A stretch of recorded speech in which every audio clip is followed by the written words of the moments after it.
fantastic. This is GT racing right now. He's got traction, he's going around the outside of both of them!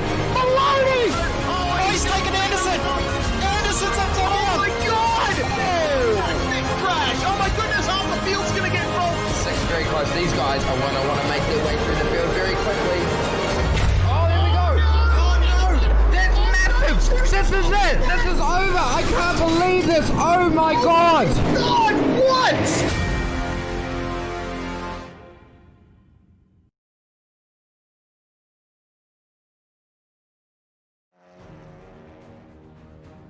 Hello and welcome to Phillip Island.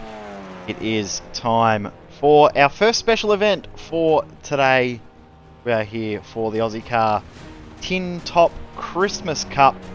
It'll be a very, very fun event. 6 classes of cars, or 6 different types of cars, all racing together, all balanced in a way that should mean that we will have a very, very tight finish between all of the cars. Big thank you to you for joining us for this event. My name is Jay Kennedy. Alongside me in the booth for this race, Nick Scrave. Nick, this is going to be a load of fun. Very, very different. But the way that the format of the race has been designed, we should see any of these 6 different cars be in it to win it. Yeah, that's exactly right there, Jay. Hello to everyone. So, just on the back of what you were saying, all the parity has been worked out in the fuel tank restriction here. So we've got the cars like the Cadillac and the Kia, which are generally pretty fast cars. So especially in multi-class racing, they'll be out near the front. But they're running I think a 35% fuel restriction. So you'll see them needing to pick quite a lot more. But it comes all the way down from kind of like what we've shown in the past with PDC. So we have the faster, the Cadillac and the Kia, and then mixed in between a few of the GT4 cars like the BMW M4 and the Porsche as well. So we're just catching Daniel Stevens there in the Cadillac at the moment, as well as the Audi TCR and then the Mustang, which is the slowest but with the least restrictions. So it's going to be a real shake-up today. Yeah, so 6 cars, as you said, the Cadillac being the fastest of all of the cars out there. It has had a reduction in power. It has had 250 kilos of weight added, and it's limited, as you said, to 30 litres. So it'll do around about 15 laps. The race being 110 minutes, so 1 hour 50, but that equates to approximately 50 laps. So that means that there'll be 3 pit stops for that car, one of those being a splash and dash. So we could see that being very, very interesting. Go to a second class of car, which is probably going to be, as FEHLBERG shows how not to do Southern Loop, the Roof the Roof 12R C-Spec, car that we don't see used in iRacing very often at all anymore, because we've got the real Porsche out there now, not the pretend one. Yeah, that's exactly right. So yeah, the RUF or the Roof not getting used all that much. Good to see it being out here today. I was doing some practice sessions a little bit late last week with the BMW, and it's quite surprising that even though the Porsche, the Roof does looks fast when it's sitting still, it's just doesn't really have the edge over the GT4 cars. So you'll see a bit of a speed difference between the two. The BMW and the Porsche, the Cayman, are actually considerably faster and definitely a few seconds a lap up at the moment. But we're just seeing FEHLBERG just over the top there at Lukey High. It's such a glorious sight seeing the Porsche go around. Sorry, the Roof go around there at the moment. I mean, it is a Porsche. It is a Porsche, that's right. We'll have to. But to see if he sets down a pretty good lap here at the moment. So yeah, about 4.5 minutes left on the clock there at the moment for qualifying. Seeing Daniel Stevens there at the top. Yeah, very, very quick for Stevens. It's a standard Aussie car setup, 10-minute qualifying session where you can run 4 laps, because FEHLBERG sets his second lap. The lap obviously doesn't count with that off-track excursion. This car has 250 kilos of extra weight, and it's down 7.5% on power. Fuel restriction means that it's around about 30 laps to a tank, as Michael Scurlock goes P1. The top 4 all running in the Cadillac. The first of our non-roof or Cadillac cars is the 6th place car of Scott Melville, but we'll go to the 7th place car of Nathan Verney because he is still out on track. So this is the first of the GT4s. Of course, we've got both GT4s running, being the BMW and the Porsche. Porsche set to 55 litres, which is around 30 laps. The BMW is down a slight little bit on power and has got a 60 litre tank. So they're very, very close in regards to parity, maybe slightly back in the favour of the Porsche, because in official racing, BMW does have a slight edge. So that's what's happening with those cars. Before we get to the end of quality, we'll go through the rest. James Chastaauneuf. Now, I must say, this car looks very cool. Christmas trees all down the side with some Christmas lights in the logo. It almost looks like the Grinch. There's James Chastaauneuf's Kia Optima as he takes it off the circuit. We'll go to the other one, Dennis Hancock. But the Kia is a car that's been in the iRacing service for a long time.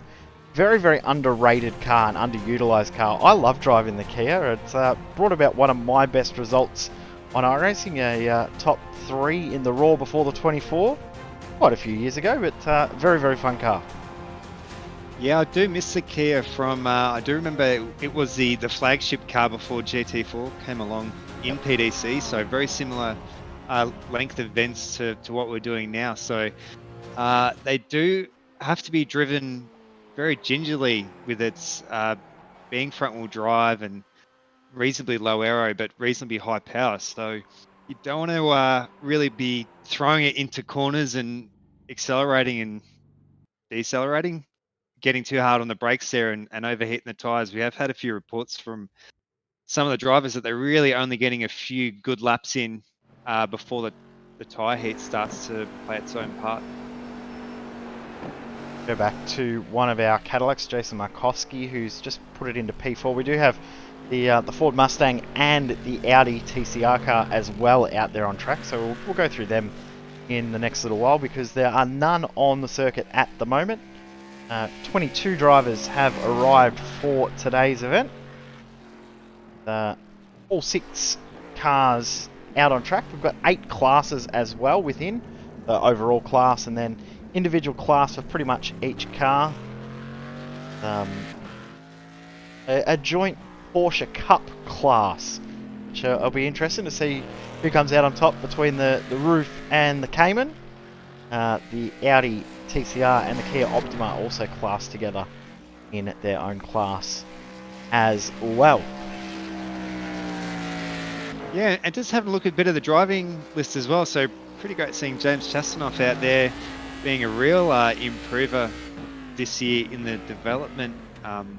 Actually in the strength of field for V8 supercars. So great seeing him show up. I think he'll be a bit of a dark horse. Currently in 9th position at the moment, but as you can see, we're going to have the Kias and the Cadillacs out the front starting off. But also to note as well, we've got 2 safety cars as well. So running a live safety car out there as well. So knowing that the Cadillacs will be, with their 3 pit stops, will be at least stuck out there at least once without a safety car. So they'll be pretty randomized. So that'll also throw into the mix a little bit as well. The qualifying is done. Everyone has finished their laps. Only a few seconds left on the clock. We will go through our starting grid for today's race. The special event here as part of Ozicar Car Club. What we're running under, the new banner for Ozicar for their special event. So this is the grid. Michael Scurlock will start on pole, just pips Daniel Stevens in the end by 0.07 of a second. John Storenston and Jason Markowski 3rd and 4th. The first non-Cadillac will be Sean Watts in 5th position. 6th, Roy Clark in the Roof. We've got the real Porsche, the GT4 718 Cayman for Scott Melville in 7th. 8th is Nathan Verney. 9th goes to James Chastaauneuf with Jason FEWINS in P10. You're just outside the top 10. FEHLBERG in the other roof. All roof row 6 there with Reg James as well. Sean DOYLE, Dennis Hancock, Leon Williams and Angus Cook on row 8. Angus being the first of the Audi TCR cars. Mark A. PECK and Max Donnelly there. Max the first Mustang, Cameron Dance and Brayden Martin running at the top 20. 2 more cars. We've got Cameron Cousins and Simon Hederscheid out there as well. Good to see Simon Hederscheid out on track for this event as well. And we get ready to get onto the starting grid. A decent field. I'm very, very impressed with how many drivers we've had turn up for this event. 22 car field. Nice size field as well. Don't want too many cars in this sort of racing. You want a strong field, but you don't need too many cars to have a great race. Yeah, we're just looking at over Bass Strait there at the moment, so looking pretty still out there. I was going to ask, is Simon Hederscheid potentially a relation to Daniel Hederscheid? That is Daniel's father, yes. So that's Daniel Hederscheid's father. So yeah, good to see Simon Hederscheid out there. Both run in the Club Day Masters, which you'll see on Mondays on SimSpeed TV. Oh, I'm in that. You are in that. And we go. Unexpected start, but we are away. 20 cars have taken the start, and a clean start by the looks as well. Everyone has got away. Going to get messy though into turn 1 because of the mix of cars, but it looks like the lead of the field, the Cadillacs have all got clear. But have a look at that secondary pack there with all of the different classes of cars together. You've got Kias, you've got Porsches, you've got a BMW, and you've got a roof around. That is Jason FEWINS facing the wrong direction. There was another car involved there too. I think that was Roy Clark. It was. And Clark does get going relatively unscathed. Yeah, I was going to say those rear engine roofs are maybe a little bit tricky there on the cold tyres. Might have caught a few out there, but you can see those Cadillacs absolutely pulling away there at the moment. Those top 4, I think that's that group finished there by Jason Markowski. So a few more of the roofs there at the moment. So everyone just sorting themselves out at the moment as they come through past Hayshed down the back of the circuit there. Yeah, so front 4 have broken away, and then behind there you've got Shawn Watts and James CHASTEAUNEUF. And then they've broken away a little bit of a gap as well as Nathan Verney in a bit of a battle. Cameron Dance, who was starting right at the rear of the field, as just see there, I believe that's Markowski just off the circuit. My timing screen has gone a little crazy. So my apologies for that. There we go, we're back to the front of the field. I will reset these because that's no good when my timing's not working properly. Yeah, just seeing those Cadillacs thunder down the straight there at the moment. So just coming into the southern loop now, you can see just that pace there at the moment. How they're, these 3 in particular, just pulling away from everyone at the moment. You can just see. I think is that Markowski? I think currently in first place there, just gapping the other 2 at the moment there by a few car lengths, probably about by maybe 0.8 of a second by the looks of it. Gone through Honda hairpin now. And that was Michael Scurlock was that car that we saw go off at MG on lap 1. As timing screens are all back again, so we can restore a little bit of normality. They will appear on screen in just a second. There we go. Fixed it. Love it when things actually come back to work. We'll go back in the field a little bit. Ira FEHLBERG already in the pits to make a pit stop. So he's come in early to get his fuel tank refueled. Just seeing Brayden Martin and Simon Hederscheid have not taken to the start, which is a little bit disappointing to see. So we can see Shawn Doyle in the BMW. Yep, Brayden Martin driving the safety car. So. Oh, correct. Yes. As, Shawn Watts has just gone off at MG. Was the lead car out of our non-caddies. He's dropped all the way back to 17th overall. Yeah, well, the roof's just having a real difficult time there, just trying to keep it on the circuit. It's such a fast-flowing circuit, and yeah, these rear-engine roofs, it's a little bit tricky. I know Scurlock, when he was doing initial practice, he was practicing in the GT4, so making a bit of a late change there that might have caught him up there at the moment. But he's back on track there, and we're just seeing a bit of a battle here between Dennis Hancock and I think it was Nathan Verney as well there. So Nathan Verney well on the back bumper there of that BMW. Cameron Dance from the back of the field, already up into 5th position, just getting past James Chastauneuf through Stoner. And he is now the lead non-Cadillac. Trying his last to first challenge, deciding to get out there for a little bit of fun today.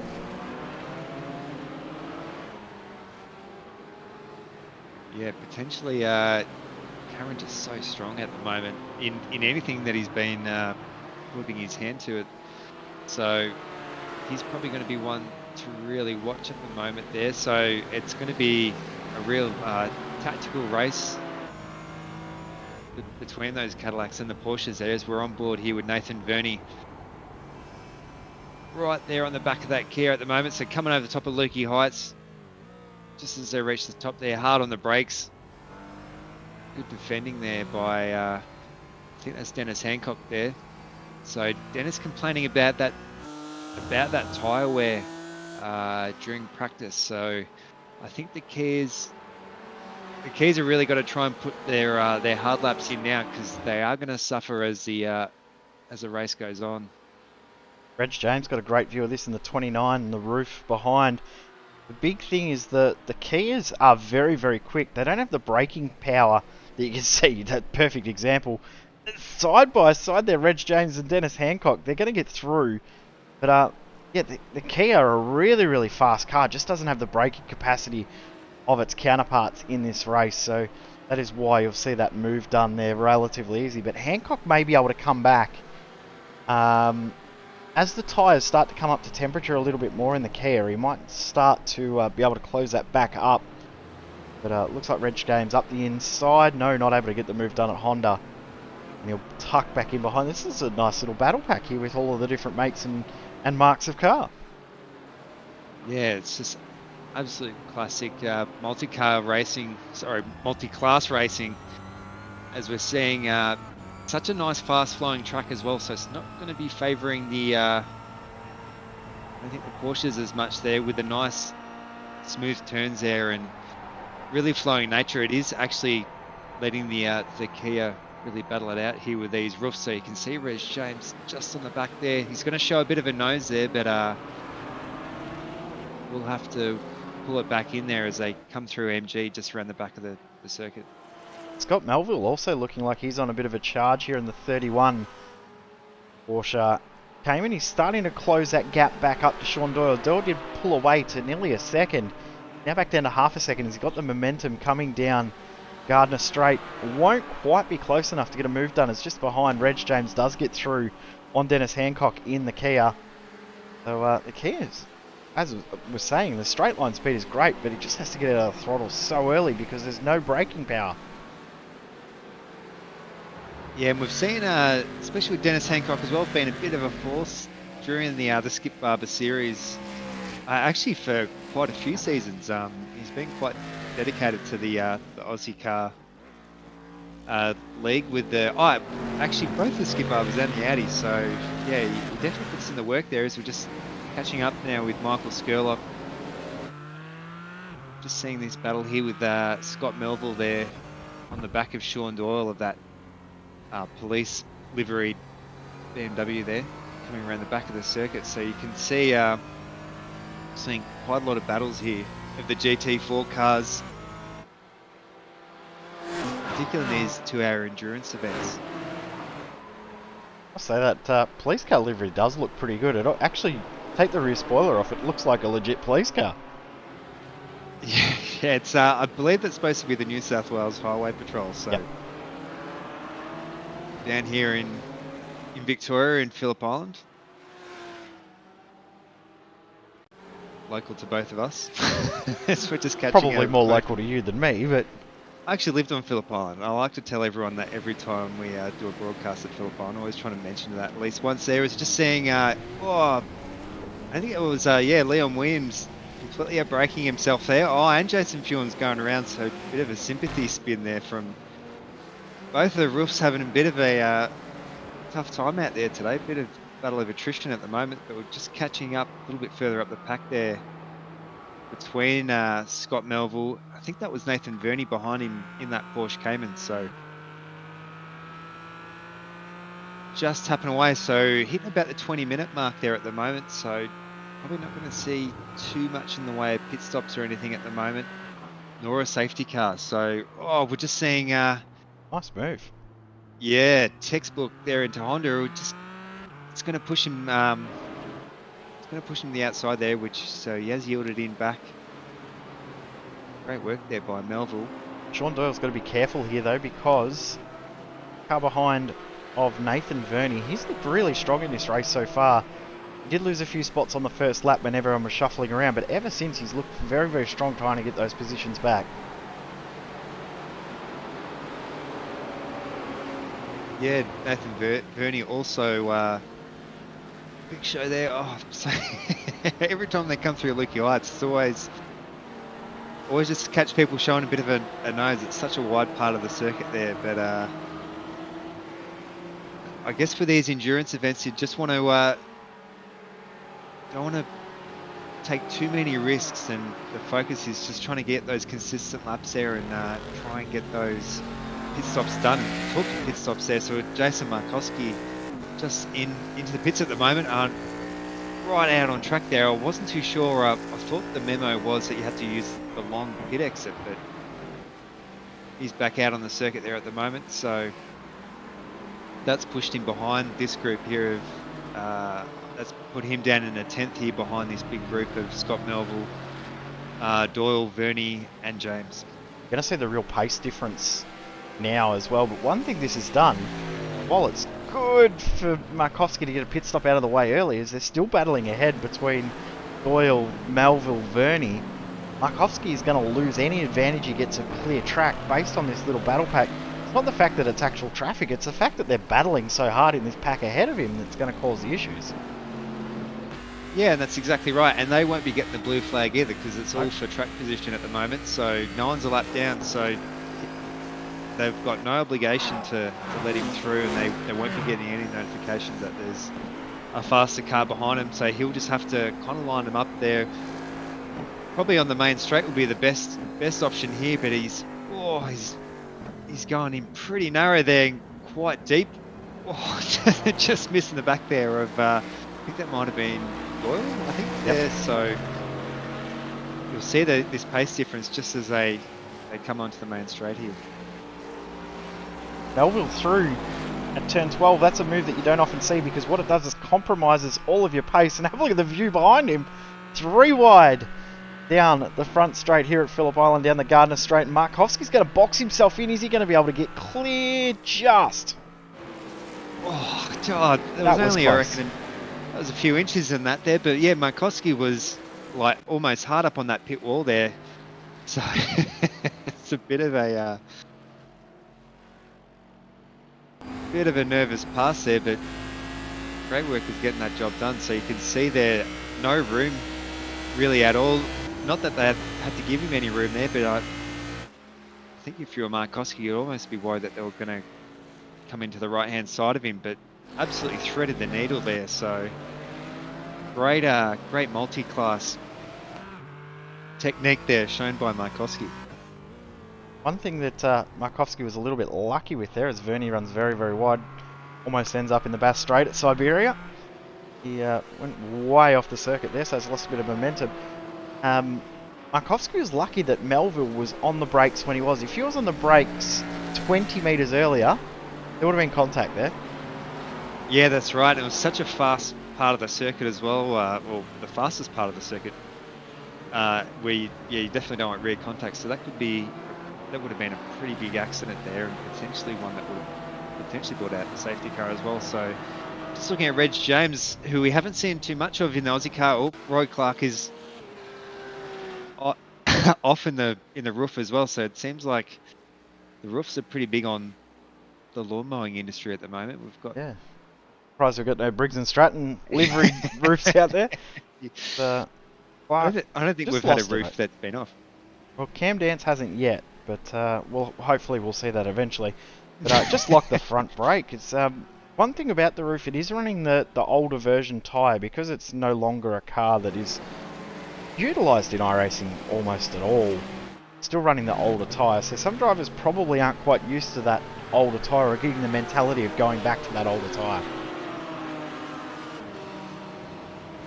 Yeah, so we're just seeing, yeah, a lot of them have been brought out there at Honda. So we're just seeing another. I think that was Reg James there back on the back of that GT4 BMW at the moment. So of Sean Doyle, not really close enough to put in an attack there, but you can see Vernie there just showing a nose on the outside. So I reckon these three will end up bunching up again in the next couple of laps there. You can see Vernie. Vernie definitely no novice to this multi-class racing. We've seen him at PDC quite a lot, as well as a lot of the Ozicar events as well. So yeah, you can see these three. We've just got, I think that's Melville off in front of these three. So Melville with a little bit of a gap there at the moment as they come around onto the straight again.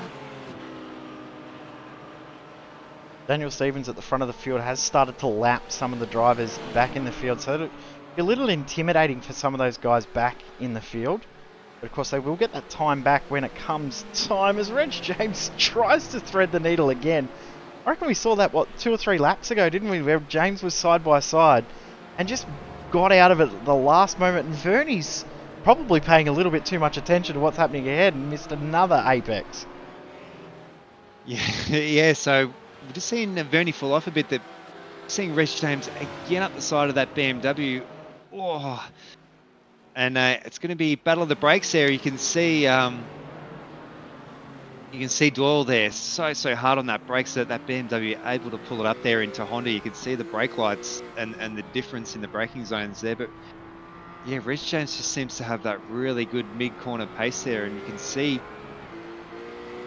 as they come out of Siberia there, so the acceleration there of the roof really holding on there, as we're just seeing Daniel Stevens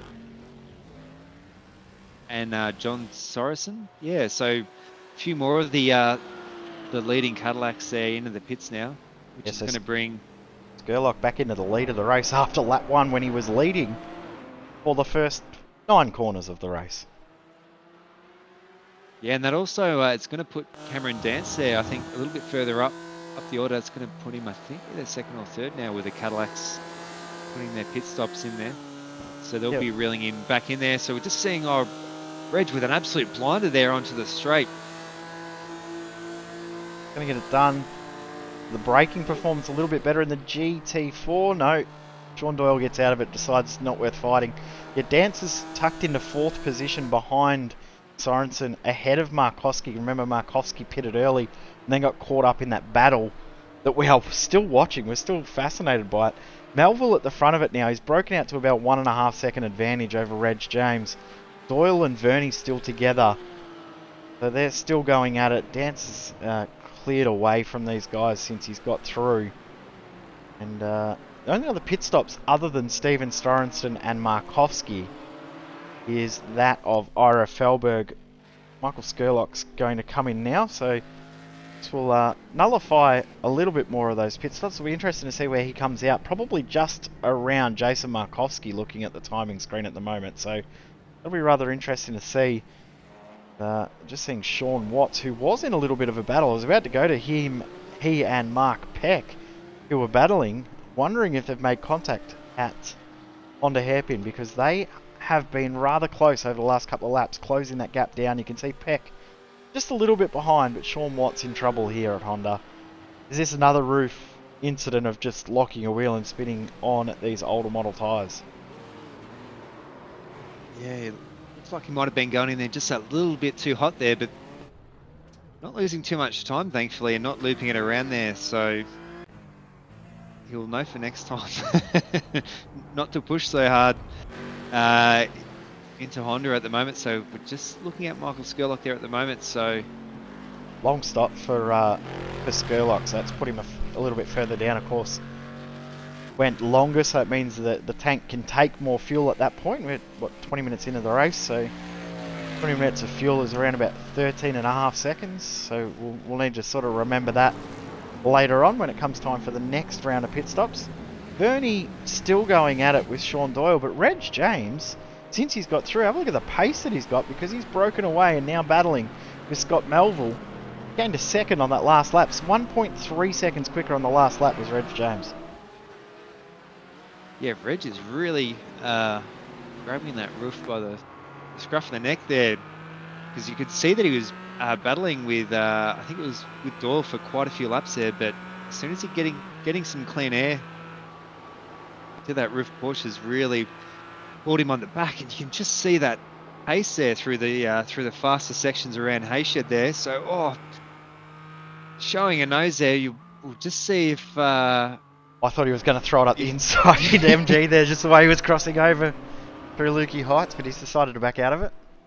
Yeah, Melville defending pretty well there, really putting that Cayman there right on the centre of the circuit. So we're just seeing a little bit further up here with Cameron Dance and Markowski. So you're going to notice a bit of that. Dance fronting just a little bit wide there.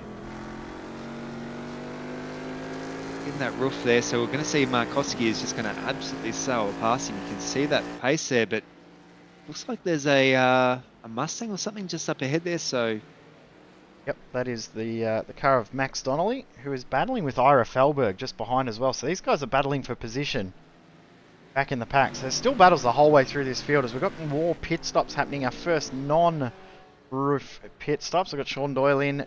Looks like he's taking tyres, the way that that's jacked up. We've got James CHASTEAUNEUF taking tyres on the right-hand side of that Kia. We've got Dennis Hancock in. He's getting fuel at the moment. So we've got a few pit stops really starting to take place. And what that will do is, I just noticed as well, Reg James is already through on Scott Melville. So that did happen into turn one as we were watching everything else going on. There is plenty going on out on track at the moment. yeah, that's right. We still haven't seen a safety car yet. So just clicked over that 30-minute mark now. So well, if my fractions are right, that's the first quarter of the race. I think. Well, no, we're only 20 minutes in because, of course, 1 hour and 50-minute race. So. Oh, that's exactly right. There we go. Well, your maths are good. They're not quite that good. Work out that fraction though. What are we? 2/11ths into the race. 2/11ths. I can't remember Actually, what yeah. that is. It's on Saturday. All the maths goes out the window, I think, for me. But just seeing James CHASTEAUNEUF out as well. So. Kia's not making too much of a dent at the moment, but a little bit different to some of the multi-class racing because they have had all these parodies and stuff put on it. We are expecting, could still be anyone's game there at the moment. So we're seeing Dennis Hancock there taking the long pit exit, which is the exit that we should be taking. Oh, just clipped the grass there. I was a bit worried that he might have, he was going to go out for a bit of a mow as well, as we're just catching with Reg James really showing a bit of pace there. Angus Cook there. I think, can't remember if there are too many other Audis there. No, the only Audi out there is this one. Simon Hederscheid, who was registered for the race, was also registered in the Audi, but he's decided not to take part. So Angus Cook, the sole Audi. The thing is though, he's not able to win his class just by being the only car, because the class that the Audi is in is shared with the let me reread it. Oh no, there is just the TCR class, but there is also a production PC2 class for production cars under 2 litres, which is the Kia and the Audi. So Angus Cook's won 1 class. If he gets to the front, he'd win 3 classes. Yeah, that's exactly right there. So we've seen the Audi in previous events between the Audi and the Kia, especially in the stuff around Bathurst there, and how much faster the Kia can be, because it absolutely pulls away power-wise. We're just catching up there with Roy Clark now. Having a pretty quiet run there, but in the top 10 at the moment there, so he's just got Angus Cook up ahead. Angus in that Audi, so we'll see a bit of a performance difference, I think, between... I think Roy Clark has had a pit stop already. Or... No, he's just had those couple of spins has put him back in the field a little bit. So, of course, we saw him have it a little bit of an off at MG a couple of laps ago, and now back out there once again continuing on. So he is closing that gap down. Last lap by was around about 1.7 seconds quicker. So as you said, there is a performance difference. Also a performance difference here as well as Sean Watts closes in on Mark Peck. Yeah, you can see just between that Audi and that roof, I think there was about a second there easily on that straight. So the those TCR cars have quite a lot of control on them for TCR racing there, whereas the Porsche is just a little bit quicker there. So great work there by, I think that's Mark Peck there in the BMW there. So both in the same GT4. Oh, actually no, sorry, that was the another roof. Whoa, going in super deep there into Honda, but making it through out the other side. So you can see how many lengths he's already pulled up. So Jason FEWINS a little bit further down the line there at the moment. So he's got the Ozicar Christmas livery, I think, by the looks of it as well. So see, we got on the side there a few snowmen on the side. I think on the other side there's some Christmas trees. He's he and James CHASTEAUNEUF have got a little bit of Christmas cheer going on in their livery. It's good to see. It's good to have a bit of Christmas fun. I do love that it looks like the snowmen are standing on the beach. It doesn't quite look right in a way, but I mean it's still pretty cool. Yeah, that's right. So great seeing so many of the 111 guys out there from Ozicar and with the TCR and the Skip Barbers. So always a big showing from 111. Just trying to work out who's the fastest 111 by there at the moment. But Bark through on Cook, which we sort of knew was going to happen, and another pass is about to happen. SCURLOCK will get through on Dance. I believe it would be... Oh, I actually don't know. FEWINS? It might be FEWINS, yeah. So I know the Daniel Hedershoff was doing a little bits and pieces in practice there, so seeing quite a lot of him, including at the Club Day Masters. So, oh, two cars off here. Don't think they're related, but Peck, where's he gone off? That's at Stoner, turn 2. Sorry, that's at Southern Loop. The SCURLOCK gets through on Dance off camera, but I need to dissect this because that's a strange spot for Peck to be spun. You don't often see cars up against the inside at Southern Loop, up against the tyre bundles with the Marshalls. yeah, that's a Oh, that's just wide. running that little bit wide. I think he was hoping that he was going to save it there, but yeah, seen that happen quite a lot there. Southern Loop, bit of a tricky corner to get right there, and that looks like Honda hairpin there for Roy Clark. So we've seen quite a lot of the. Actually, no. Yeah. Oh yeah, sorry, it is. So seeing so many of the roofs come a cropper here, I think it's just such a. I think Clark let it. almost Yeah, was Angus. trying to get himself clear because he knew that he had that advantage now that he'd got clear of Angus Cook, and just muffed it up a little bit. Jason Markowski's been in for his second pit stop and he's dropped back down. Was just behind Reg James, so he's come in for his second stop. Remember, he pitted really, really early, so he didn't get many laps on that second stint before he's back in again. So 2 pit stops in the first 27 minutes of racing for Markowski. Yeah, and that's put him quite a bit of a way down from Daniel Stevens. So about a minute there at the moment, which is. Look, it's not all completely lost for him because I'm guessing once these couple of safety cars come through, it is going to bunch the field back up a little bit. So Daniel Stevens showing some. Who have we had? Oh, Cameron Cousins there off in the Just Mustang there. Caught that in the background there. I didn't even notice it on my timing screen. It didn't light up for me, but I think he's just felt a little bit of pressure with the leader coming through that may have stepped on the throttle. Oh, he's actually clipped the inside curb, and that inside curb is bizarre. It's something that you never really want to hit. You don't see many cars actually make contact with that inside curb at Honda hairpin. So surprised that he made that little error, but Cameron Cousins continuing on out there. One of our few Mustangs, one of our 2 Mustangs out there. Of course, he and Max Donnelly, the 2 Mustangs out on track, as Donnelly is about to be passed by Dennis Hancock on his recovery after coming in and taking a 4-tyre pit stop not all that long ago. Mark Peck, Sean Doyle, the closest battle out on track at the moment. Peck closing in, both in the BMWs out there. Doyle, of course, has pitted. Peck has not, recovering after that spin we saw at turn 2. We are seeing everyone pretty well spaced out there at the moment. We're just on board here with Mark Peck flying through those gears here. So big sweeping right-hander there. Very tricky corner to get right there, and then setting up here for the southern loop. So you've got to keep it in nice and tight. There's no real clear apex for the southern loop. You've got to just kind of keep it as tight as you can, feeding it out onto that power there. The southern loop is such a bizarre corner. Double apex in some cars, and other cars you single apex. At other cars you just late apex. It's such a bizarre corner that you can never seem to find a perfect line at. Every single time you do it, you think you can do something slightly better or something slightly different. So bizarre little corner, but we'll stay on board for the rest of this lap with Peck as he closes that gap down. Also just seeing Sean Watts has had a little bit of an off as well, but he has recovered from that as he is still very, very close to Roy Clark.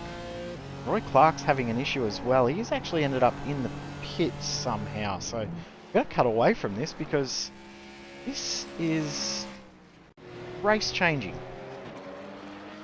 Yeah, a bit unfortunately for Roy Clark, so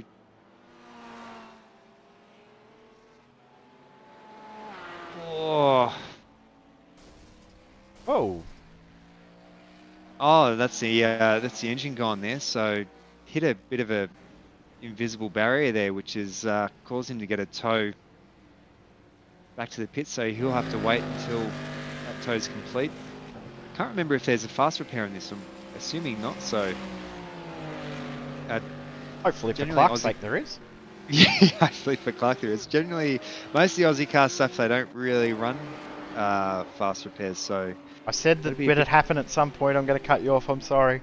Yeah, I said it'd happen at some point. Cameron Dancer spun, and I make sure I have to get it on the replay because can't let it go without seeing him have a little whoopsie. See you, Cam. Facing the wrong way, and he's around. We'll continue on. I had to get that. Sorry.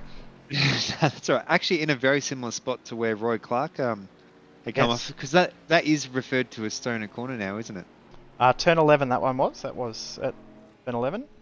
The Stoner Corner is turn 3. So 11 and 12 still unnamed. So probably we'll see them named at some point, but who they'll be named after, who knows? And it's the Garden Straight as well. I'm trying to remember.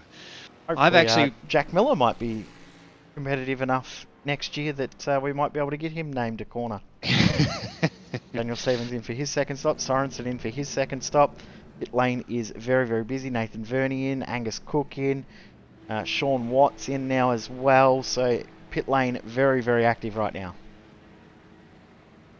I was going to say, I think this is the actually only track on the iRacing service that I've ridden around in real life there, and yeah, the MotoGP guys compared to hobbyists such as myself just on a road bike, yeah, they do it so unbelievably quick there as we're just catching all the cars. Quite a few cars coming out of pit lane there at the moment, so let's see Angus Cook there at the back of that group. Daniel Stevens there at the front. I think that was Stevens in as well now in the pits, wasn't it? Yeah, Stevens just come in and he's just behind Dennis Hancock. He's come in for his second pit stop. Just seeing Reg James is having some connection issues. It looks like he may be out of the race, but one thing I have just noticed, Braden Martin, who you did advise was driving the safety car, is out on the circuit. That to me says that we do have a safety car. That is exactly right there. So it was, so he'd be catching the leader there. So he did. That's why everyone's in the pits. That makes more sense. We don't have any comms from race control, so that's why you may hear us a little confused as to what's going on. And it does look like the cars that are a lap down are being given their lap back as well. Yeah, I do remember race control saying at the start, because there isn't a special race control car for this one. He did say he tried to pick the brightest car that he could, so he's gone with the still. We're talking about mowing before, about Briggs and Strutt, so we've got we're maybe getting close, whippersnippering. Got a whippersnipper instead of Mo. So we've got the bright orange, the still safety car out there. So this is going to play into the hands a little bit there of, I think it was SCURLOCK, and who was the other car that we had that was a little bit down the order there? Markowski. Markowski there. So that's brought him right onto the back there. So bit of a break for everyone here. So we see Dennis Hancock trying to unlap himself at the moment, and similar story here with Jason FEWINS. So Jason a little bit currently a lap down at the moment. So first car is not on the lead lap at the moment, so he'll be able to get a bit of a wave around if he can catch this group there. Not too sure what kind of apex that was. He had a few stubs. Missed one, I think it was. yeah, missed one. He had a few attempts at that one there, so not too sure if he'll be able to get back around the lead pack at the moment. Not too sure how many laps they're going to do under safety car here at the moment. Got 75 minutes left in this 110-minute race, as we just see flying on by. That was Jason FEWINS, so he is now back onto the lead lap. And Cameron Dance will come up to the back of the group of pacing drivers. This is actually potentially Cameron Dance might be a bit of a dark horse in all this, because aside from his slight spin that he had before, he's definitely so consistent and so quick there. So I think he's going to give the Cadillacs a bit of a run for their money when the pit strategy comes into play down the line. Yeah, I think you're right. And one thing I've always found really bizarre about this car is this dash. It just looks so out of place on this car, doesn't it? It just doesn't look right at all. Not sure actually, what we're referring to. Is the road dash? It is a road dash, and no front section of the roll cage either. No, by the looks of it. It's a standard road dash. It's even got a radio in it. There we go. Chuck in the auxiliary cord and away you go. Play some music while you're out on track. Yeah, I was going to say, I'm sure Cam might be listening to a bit of... Probably us, knowing him. Yeah. I'm just trying to think of a good New Zealand... Flight of the Conchords, maybe. They did a few good albums. I do agree. I do agree. Looks like everyone is starting to close up behind the pace car, so we may go green this lap around. Brayden Martin leading the field. Lap 22 of this race. We're estimating before the race around about a 50 lap race, but pace of the race at the moment I think is a lot quicker than that. I think we're going to see more laps than that. I think we're going to see closer to 60 than 50. Just by the acceleration shown there by Brayden, it might be... No. I was thinking he was about to pull in, but I think they're just waiting for a few more cars to close up, because Melville's only just caught up to Cameron Dance. Cook's still coming along. Leon Williams at the moment in the 21 car here. Only car yet to make a pit stop, so he's taking a little bit of a risk, and this roof is really troubling some of these guys, because Jason FEWINS has just looped it trying to catch up to the pace car. Yeah, so we did have FEWINS come past the field there, thankfully not letting them all back through there. The pacing pretty well controlled there. I wasn't too sure how fast they were going to take it, whether or not it'd be a bit tricky for some of the slower classes to keep up there, but looks like we're out for one more lap here at the moment. I think, has that brought Roy Clark now back out on circuit now? Roy Clark is back out on circuit. There he is in P14, got a fresh car, so he'll be back going again. Seeing Leon Williams actually has decided to come in this lap, so he'll go to the back of the field, but probably not a bad ploy to come in now. But these guys are having their own little race while we're under safety car. And they're not too far from the rest of the pack. You can just see a little bit further up.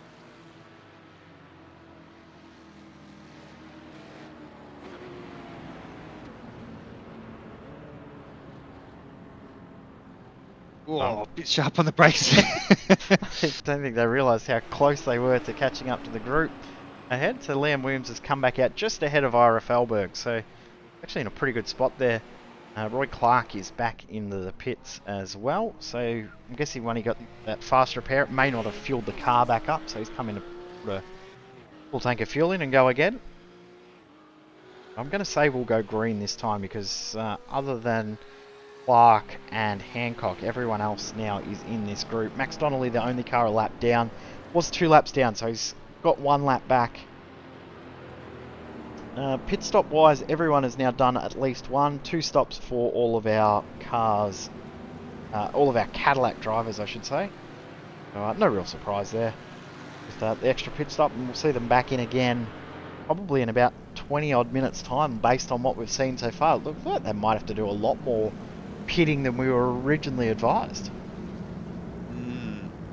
But also their pace has just been so strong there compared to some of the others. So you'll see these top 4 really pull away from Dance when they go green. So expecting to go green this lap here. Daniel Stevens really nailing. So we've just seen Brayden Martin, the still the still Cadillac, pull off now. So it's going to go green now. Daniel Stevens holding everyone up just a little bit now. So bunching up everyone behind, and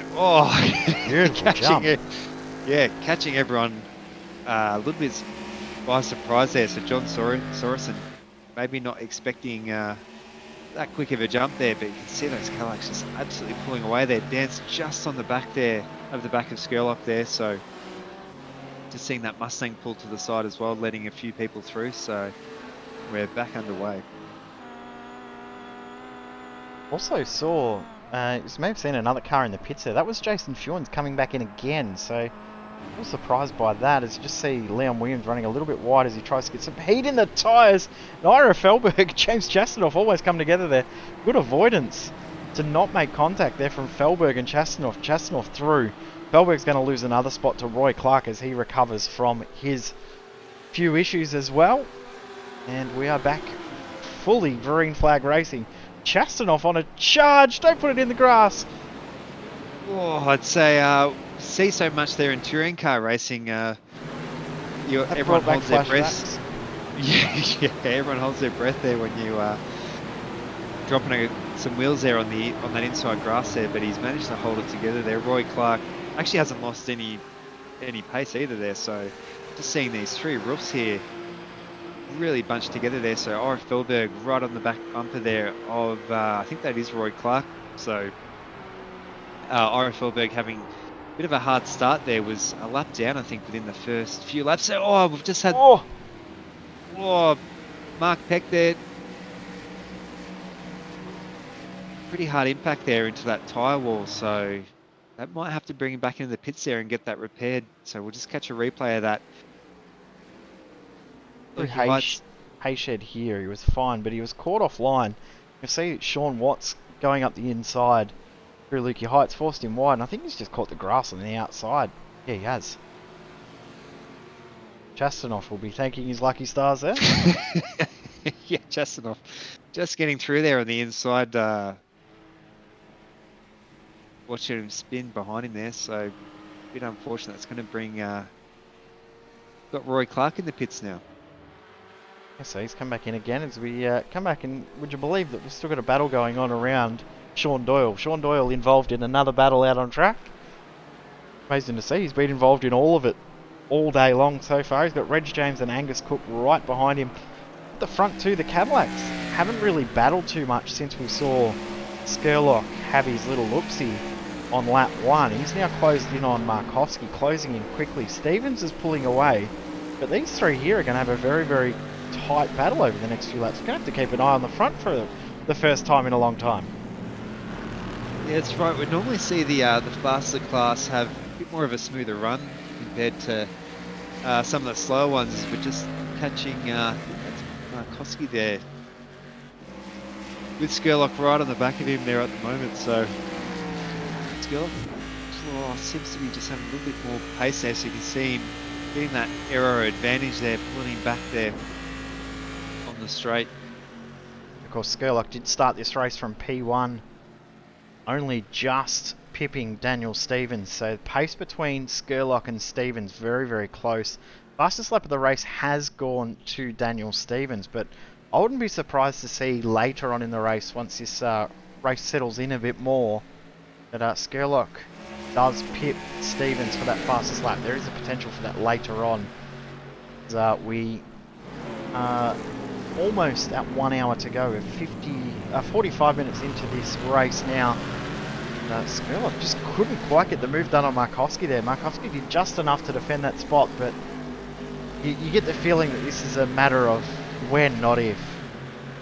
Yeah, and you can see Markowski there really putting the car right on the center of the track there at the moment. So not really, which is, you can see them losing that time there to John Sorensen just up ahead there. So that is, if you're in SCURLOCK's shoes at the moment, you'd be wanting to get this move done quicker than later, because all this defending from Markowski is really slowing these two up there. You can just see Sorensen just edging that little bit up the road there at the moment. So you can see Stevens there with a really good pace advantage at the moment. Was about a second and a half around the back of the circuit, down to about well, back to a second and a half now. So you can see SCURLOCK there back under that rear wing again there of Markowski. So not getting it done as of yet, but good battle between these two at the moment. About 0.4 of a second, so a few car lengths through. So you can just see Markowski just not holding that apex at the moment, just always running just that little bit wide there. I'm just seeing Angus Cooke there. Yeah, Cooke just got passed by Shawn Watts as well, so that's why we just flicked away to that. Now this might be the move. You're right, Markowski doesn't look comfortable at the moment, does he? It's like he's lost all the heat in his tyres and he's just lost confidence or something. He did pit before we had the safety car, so maybe a little bit of the bite in the tyres is gone, because the other guys did pit under the safety car. That might be what the issue is there. I'm not sure. It's a bit of a bizarre one. Yeah, and you can see how much of the track as well that SCURLOCK uses compared to Markowski. So Markowski really holding it to the centre of the line there, especially on these big sweeping corners there. You can see SCURLOCK really opens the car up. Not really close enough to show there a noser at the moment. So I think maybe he's going to try and get it done on the straight potentially, but I don't know if he's really close enough here at the moment. I think it's about 0.4 of a second. You probably really want to be more like around that 2.5 of a second to kind of get that draft there, but he's going to pull him up pretty close there. So yeah, you see Markowski again holding the dead inside of the road. So it is a good defense technique, because SCURLOCK can't really do much there at the moment. He can't go in or outside, so he's got to kind of hold through. So you can see every time as they come through down into Honda, you watch Markowski will sit in the middle there. SCURLOCK will go to the inside, to the outside, and then back to the inside there. So force wide again, just can't get around there. So you can see Sorensen has just pulled maybe a few more tenths away. Sorensen not as fast as what I thought he's going to pull away from these two again, but yes, really good defending there by Markowski. He knows that SCURLOCK is the faster out of these two, so he's like, well, I'm just going to make it as hard as possible for him. John Doyle through on Nathan Verney. We just caught the end of that little move. Doyle on the brakes. Almost didn't pull that up there. He was right. He was going to run into the back of Scott Melville. So Melville, Doyle and Verney in this little battle pack here, continuing to fight. This is a good little battle going on.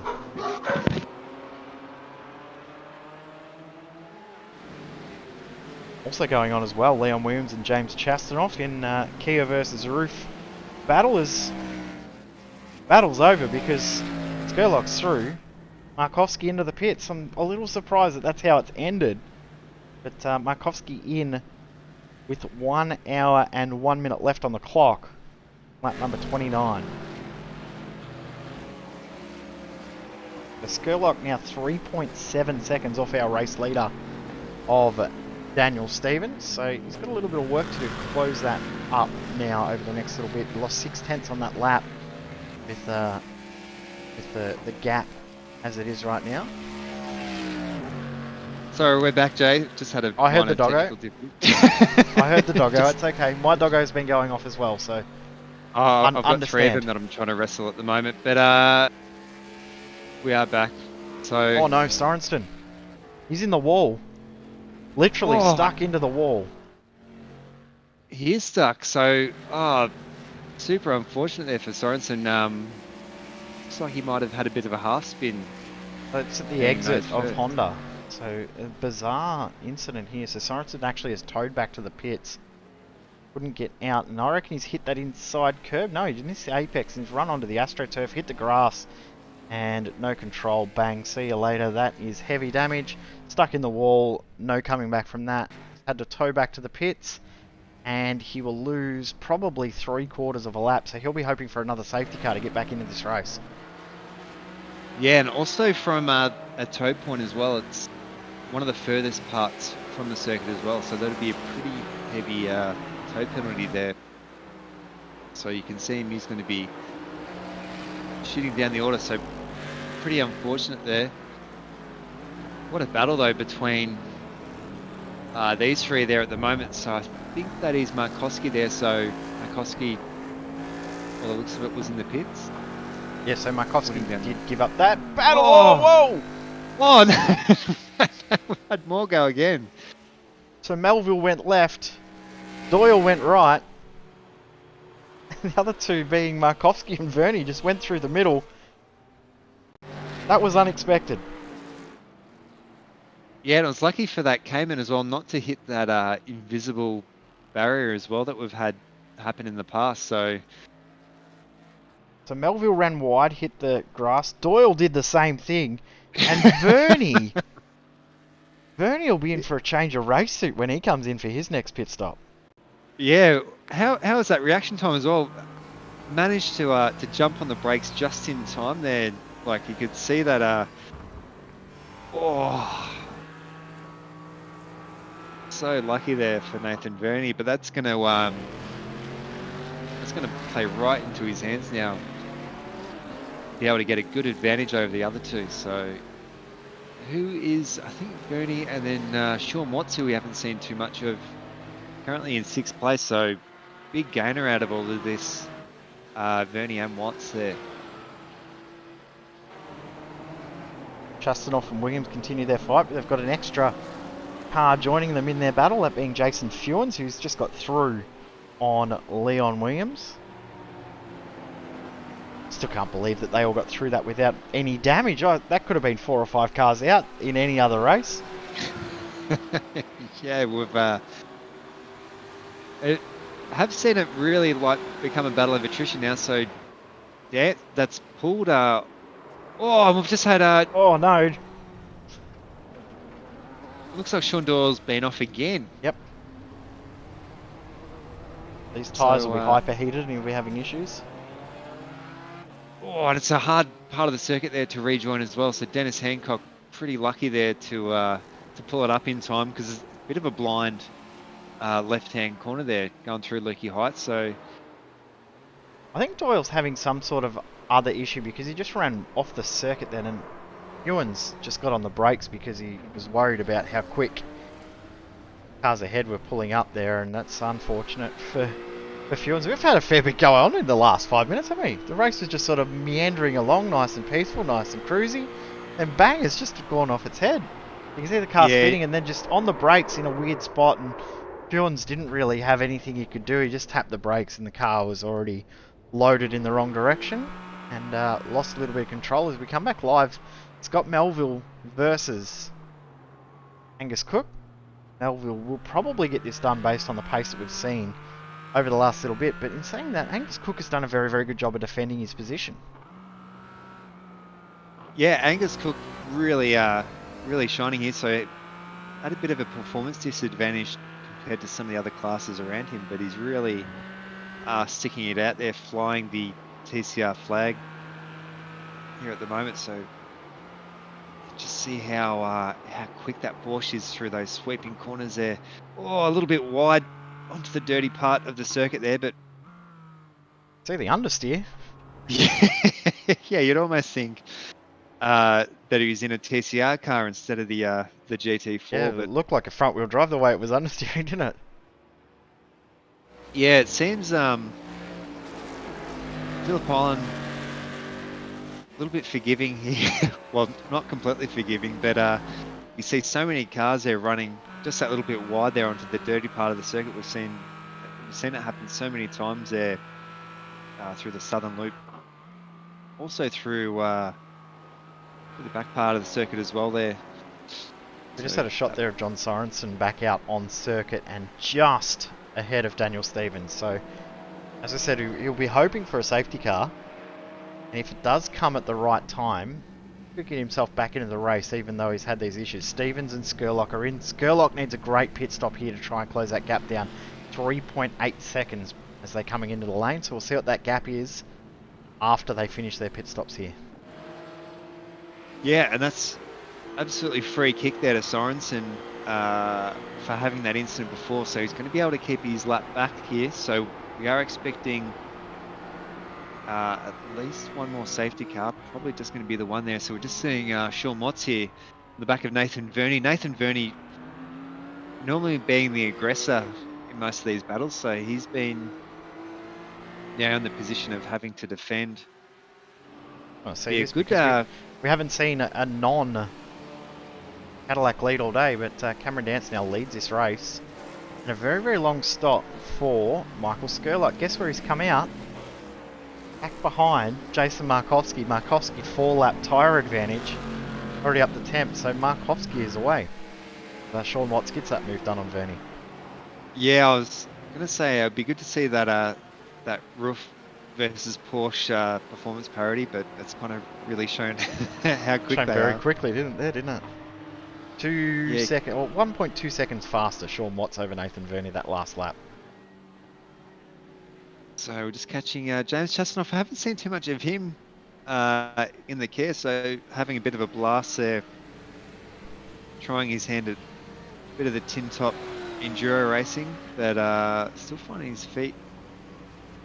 Just trying to read the side of the car there. I think, is that Winter Alliance? No, The Banter Alliance. the Banter Alliance. Yeah, completely got it off there. But talking about free broadcasted events, yeah, Banter Alliance, Max Bance. Yeah, Max Bance tonight. Looking forward to that in about 5 hours' time. And of course, Max Bance, the one night every quarter where Reese at oh no, Scurlock gets hit by Markowski, who ran a little bit wide, made a minor mistake, nothing in it, and unfortunate contact. The race control, easy decision for them. That's a racing incident if ever you see one. But Markowski will be feeling a little bit guilty about that. Yeah, and looks like they'll probably, well, no redress of position needed really, because No. they're kind of out in no man's land there. But so many times we've seen just dropping that that wheel off into the grass there through the pit entry. So Sean Doyle's having some technical issues. I just noticed he dropped off the timing sheets. And talking of technical issues, Markowski is having all sorts of issues. I don't know if they're technical or car related or something else, fatigue related, as we're hitting the 1 hour mark, but Markowski is struggling. He's just lost the spot. That's Sean Watts now into position 4 outright. We said that the race would come back. I didn't think it'd come back at the halfway point of the race. We were expecting at the end of the race that it'd all come back to even Stevens, but the halfway point, Cameron Dance leading in the roof over the Cadillac of Daniel Stevens, which is about to change hands right now. Stevens back into the lead. Dance led for a lap.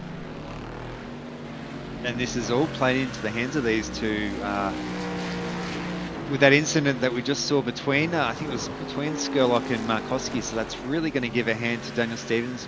We do know that there is going to be another safety car, so they will get bunched together there, but the way he restarted that last restart, I think if Stevens is in the lead, he's got a big advantage regardless of who's behind him. Yeah, and it will be, won't have to push as hard, hopefully on the tyres there, but Shawn Watts, haven't seen too much of him, but definitely a quiet achiever there at the moment, so really holding on to that top 5 place there at the moment. So he's got James there in, Ron James there in behind him, as well as Nathan Verney. So yeah, the roofs are really starting to come into their own. We did see so many of them have issues on colder tyres at the start of the race there. James up to 6th, started in 12th outright, so he's doing a very, very good job. He's Reg James. Nathan Verney in behind him, who's just run off the circuit through Southern Loop. Got it going again. There's Verney, I've just seen James Chastaneuf facing the wrong direction as well. And that's the spot you don't see a car facing the wrong way. I don't think I've ever seen a car facing the wrong way there that hasn't been turned by someone else. I need to work out how this has happened. Yeah, I think he came out of the pits or something on that, so potentially might have been full speed. He's just drifted this through the corner, hit the curb. He was drifting well before that point. Oh, bit of a wild ride there. FEHLBERG would have been worried as well. That's right in the camp spot there as well. He's already drifting before he's hit the curb.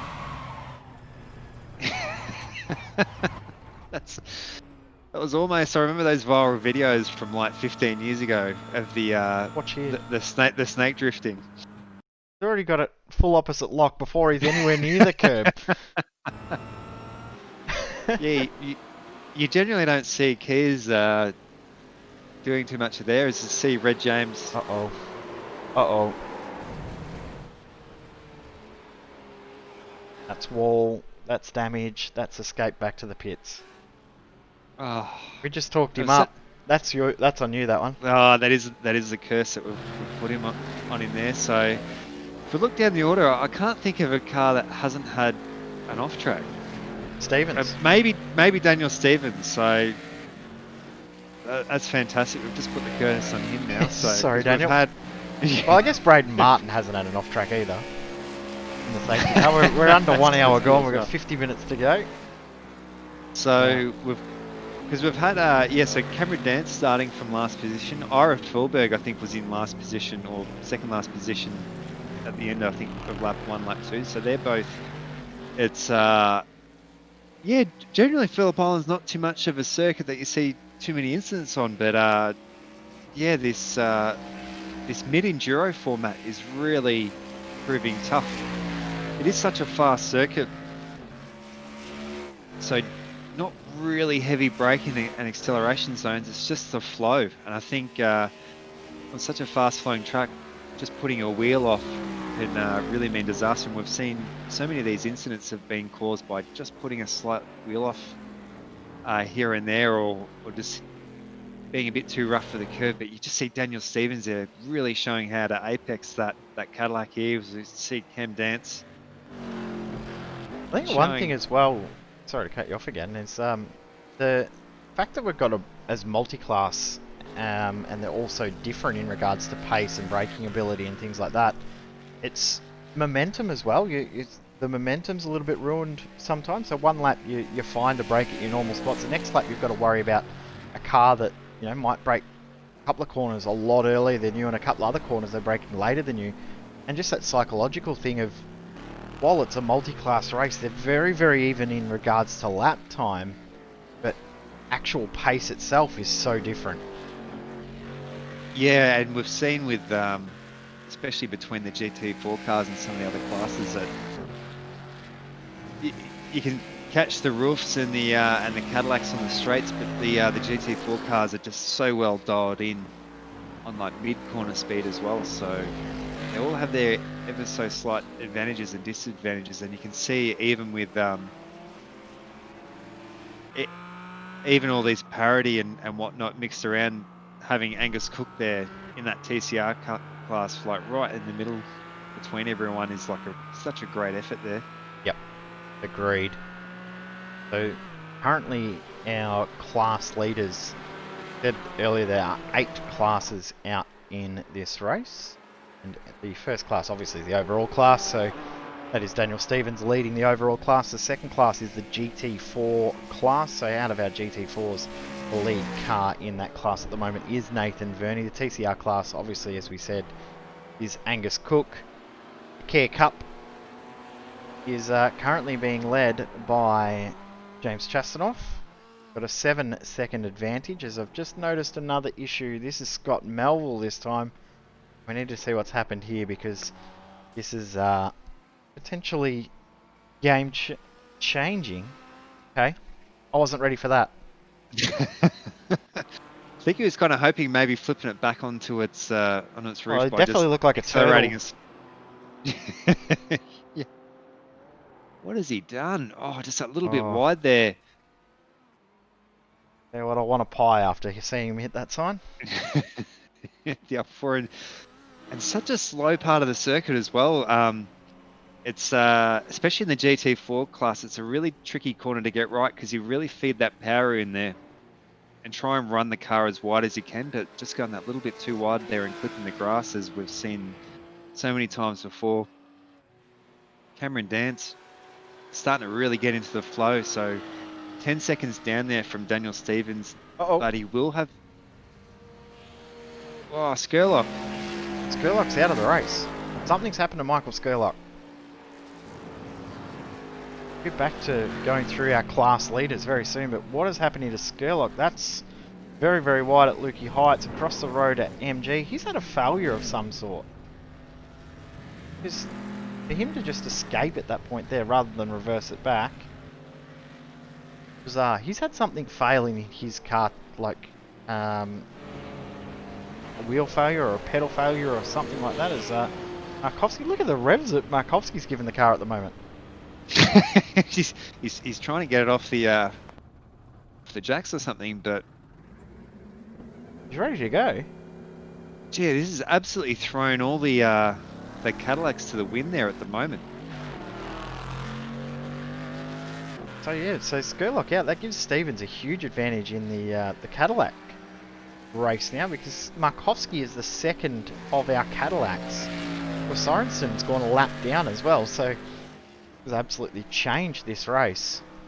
In regards to the Porsche Cup, of course the Porsches and the roofs, Cam Dance leading that one from position 2, but the production cars for cars 2 litres and under, that is the Audi of Angus Cook leading that one at this present stage. The production class for cars 2 litres but under 5 litres, that is the only car left in that class is Max Donnelly.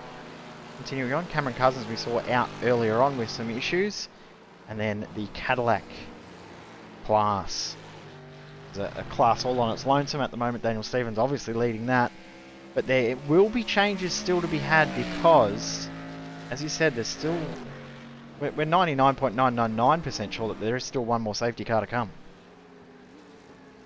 Yeah, and we're just seeing Daniel Stevens really consistent at the moment, just tapping it out there. So seeing those roofs there come through at seeing those roofs come through there and putting themselves back in front.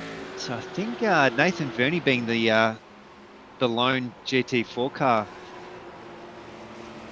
just having everyone completely spill away from him, as we're just seeing.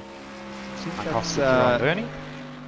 Yeah, so just seeing the Cadillac just chop its way back through the field. So Markovsky's going to have probably a little bit of a gap there to FEHLBERG just up ahead there. So, oh, Dennis Hancock running a little bit wide there. We've seen so many of the Kias. You don't want to understeer coming onto that main straight there. So, seeing a few of those GT4 cars take a few of those positions back. I think that's Jason FEWINS, and I think that is Melville? Leon Williams in that one. Leon Williams. Melville, remember, was upside down looking like a turtle, so turtle stuck on his back, so it looks like he may be out of the race as well. So it looks like we're down to only 15 runners left in this race. Just reread the rules as well. There is no guarantee that we'll have a second safety car. Says it'll be at least one, so we may not see a second safety car. So to me, I think that plays into Cameron Dance's hands at the moment. He's got a 15-second gap back to Daniel Stevens. We know that Stevens will probably have to come in the pits again, maybe 3 laps. We're seeing, what, 20 minutes, I think we said, to a tank in the Cadillac. So Stevens still has to pit at least twice. Dance will have to come in for probably a splash and dash. Dance is in a pretty good spot here. Yeah, so if you were Dance, you'll probably be... if you're Dance, you might be running a little bit wide there. I think he took a bit of a wide exit there on that corner. So, but to be honest, if you were Dance, you were probably hoping... Normally, if you're in a multi-class race, you'd want the...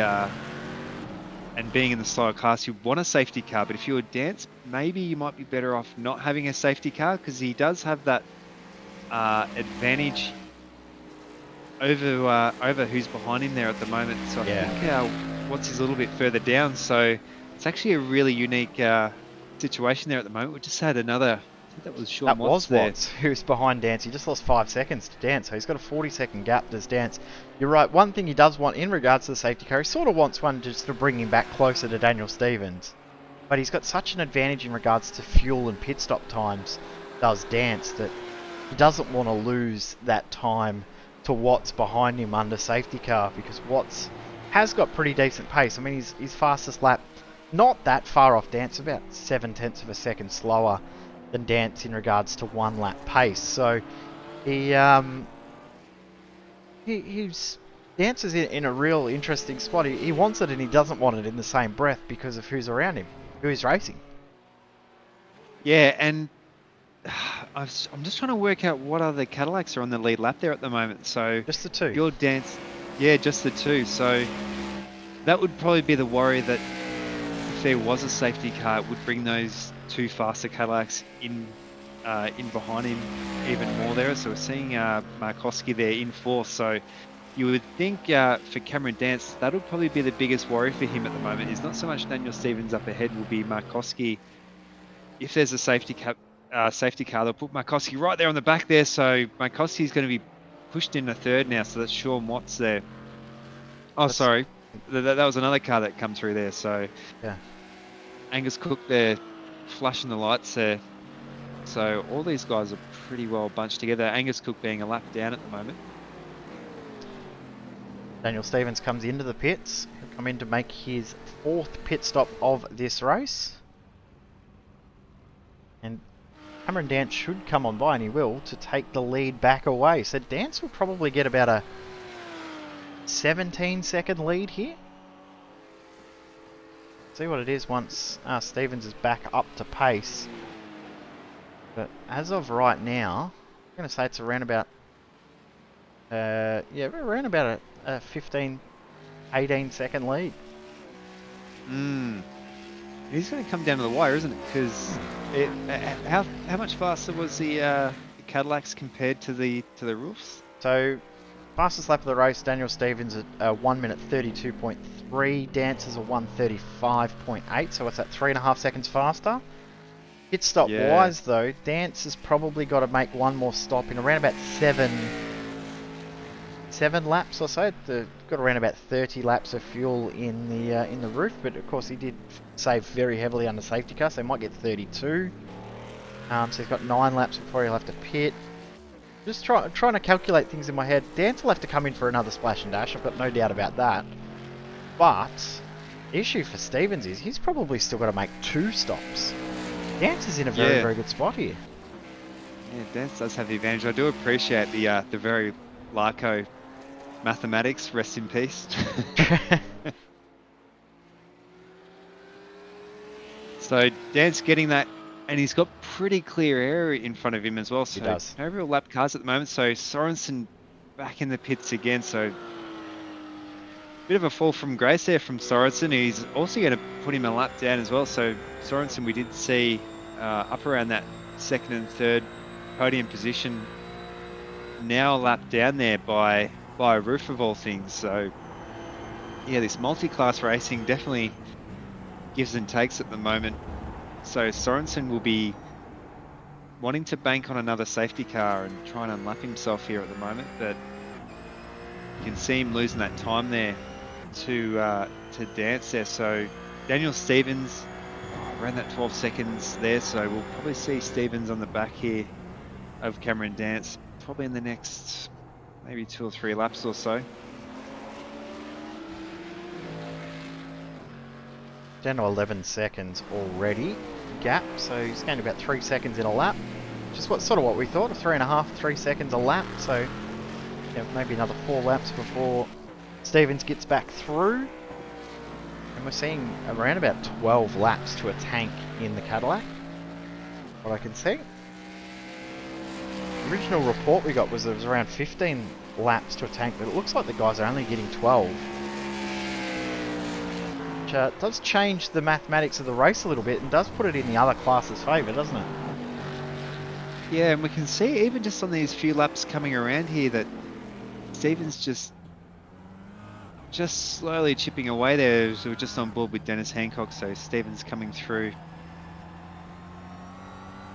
very quickly there in that Cadillac. I do remember it. It's the official series, isn't it, with the multi-class between the Kia and the Cadillac. Yes. You can see that pace difference is quite a lot there. So Stevens now under that 10 seconds gap between himself and Cameron Dance. See, running off the circuit there, we just saw that was, I believe it was Leon Williams having a little bit of an off there. The run between Ewan and Southern Loop. Well, Stevens continues on. Last lap by was 2.8 seconds faster than Cameron Dance. He's got it down now to 8 seconds. Of course, one thing I'm really liking about this as well is that half of the cars that we're using are very old school iRacing cars, and half that we're using are very, very new iRacing cars. Of course, the Audi, the BMW and the Porsche are very, very new to iRacing, but I still remember when the Cadillac and the Kia came out, they were both very, very special content that iRacing released. The Cadillac was free and actually brought in a lot of members into iRacing with a 3-month free offer that Cadillac actually paid for new members, and the Kia came in and was free as well for a limited time. And that was a really big thing to have those manufacturers come into iRacing and say, hey, we want our cars in there, we're happy to give it away for free. So Daniel Stevens back into the pits. I think I know why. Oh, and yeah, called it to a T, so that's not going to help Cameron Dance's chances at all. But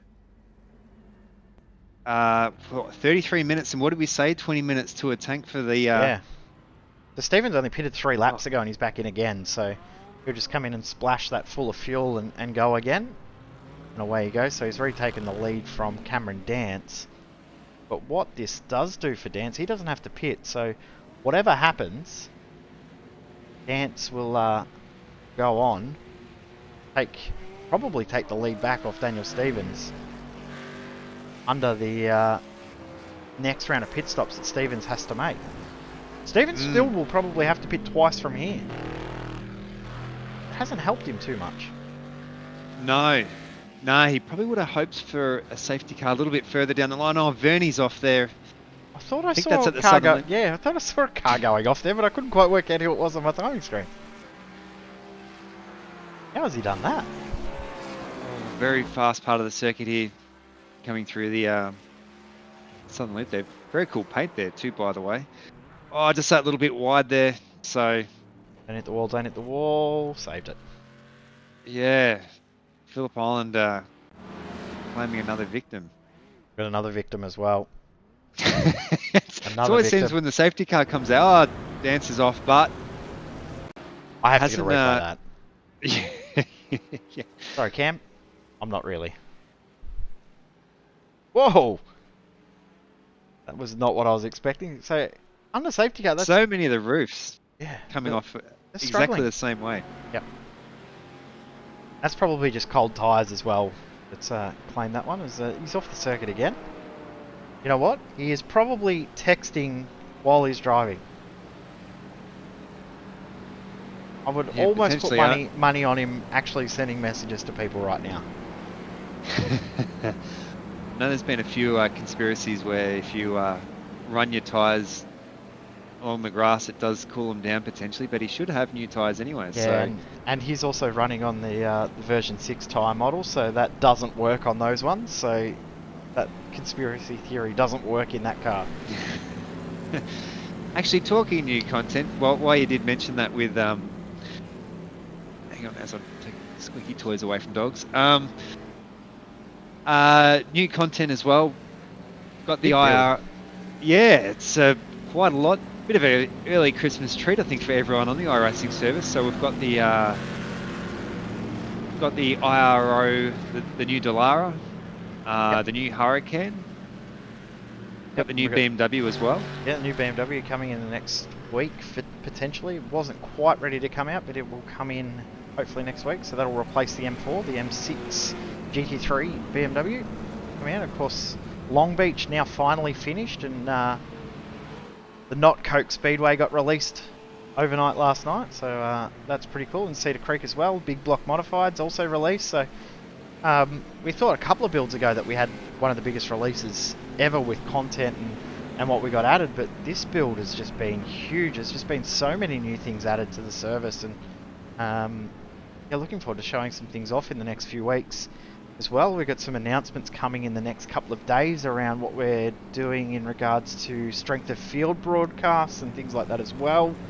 So keep an eye on our Facebook page over the next couple of days for that, as Dan Stevens is the one that's messaging us under safety car saying 10 laps per tank. So thank you to Dan for giving us that. We were sort of thinking that we were wrong with our numbers that we were given. So 20 minutes, definitely not the right number. So you will definitely have to pit.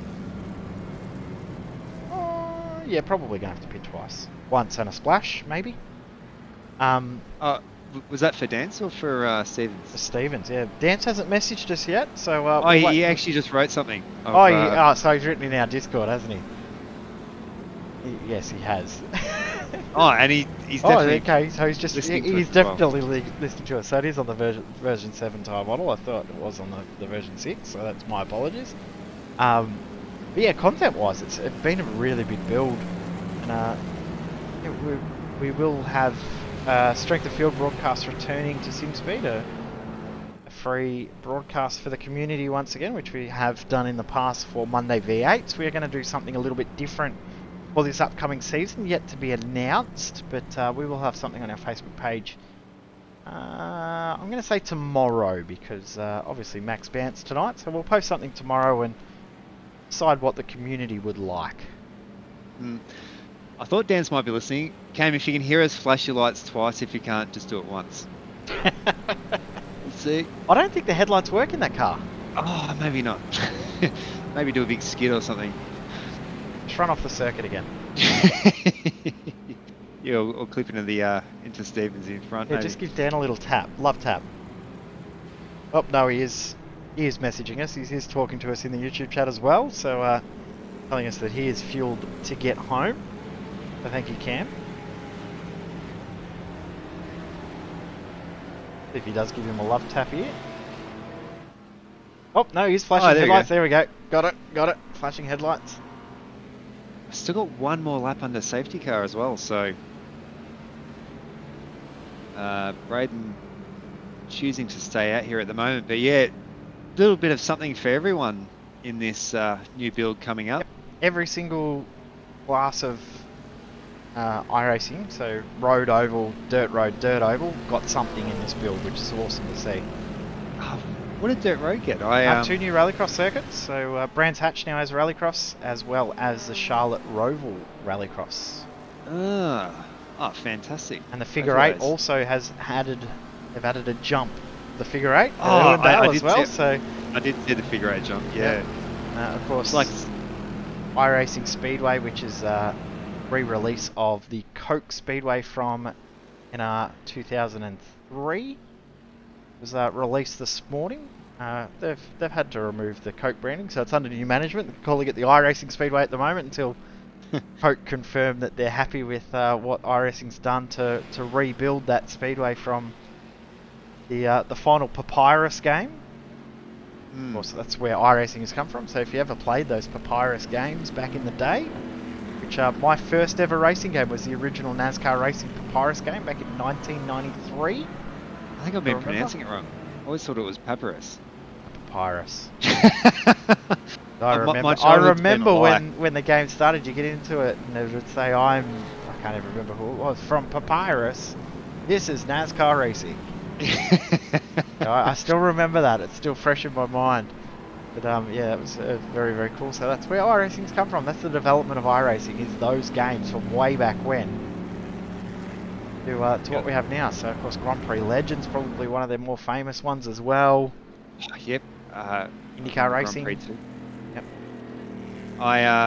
So also in the new build as well, yeah, the IR Dallara is pretty Yes. cool. So that was like a car that they engineered from scratch. Yep. It's kind of a bit of a homage to F1. A bit of old school F1, a bit of old school IndyCar, a bit of modern day IndyCar included as well. It's a very cool open wheel car. It's, yeah, It's good to see Rallycross back in the UK as well. So Yes. kind of like I think the home, or maybe not the home, the spiritual home of Rallycross. Well, Brands Hatch is one of the original Rallycross areas, isn't it? Really. Ready to go green right now though, but it looks as Brad Martin starts to pull away from the field. Daniel Stevens with a big advantage here with Dance right under his rear wing. Yeah, so you'll see the power difference between these two. So Stevens definitely with the upper hand compared to the other Cadillacs, which are way down the field. So, you can just see throws it down there. So you can see, I think the next Cadillac might be Sorensen, which is down all the way. Markowski in third. So might see Markowski. We will see Markowski pull around Cameron Dance on this restart. So Of course, these guys will have to pit again though. Yeah, so Dance still holding on there at the moment through that big sweeper there. So just on board with that roof there at the moment. Markowski there holding it nice and tight. You could see when he was defending a little bit early in the race would hold that center point there. Cool little static cam there of Honda hairpin. Just seeing a Porsche go in really deep, pulling it up there just in time. So that was Roy Clark that did that. That was a good move. Yeah, Roy Clark, a demon under brakes there. Getting that roof pulled up in time. Nathan Verney trying to get himself back up the field. Try to get past Ira FEHLBERG in the next little bit, but he's got a big issue behind him, that being John Sorensen, very, very quick, of course, in the fastest class. Yeah, and we've seen so many of those GT4 cars in that top 10. I think it's only Verney really solely flying the flag now. So we've had quite a few retirements in the GT4s.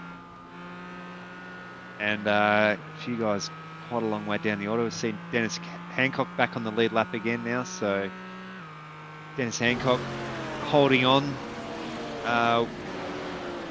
that Kia, front-wheel drive Kia there. Thundering down the straight here.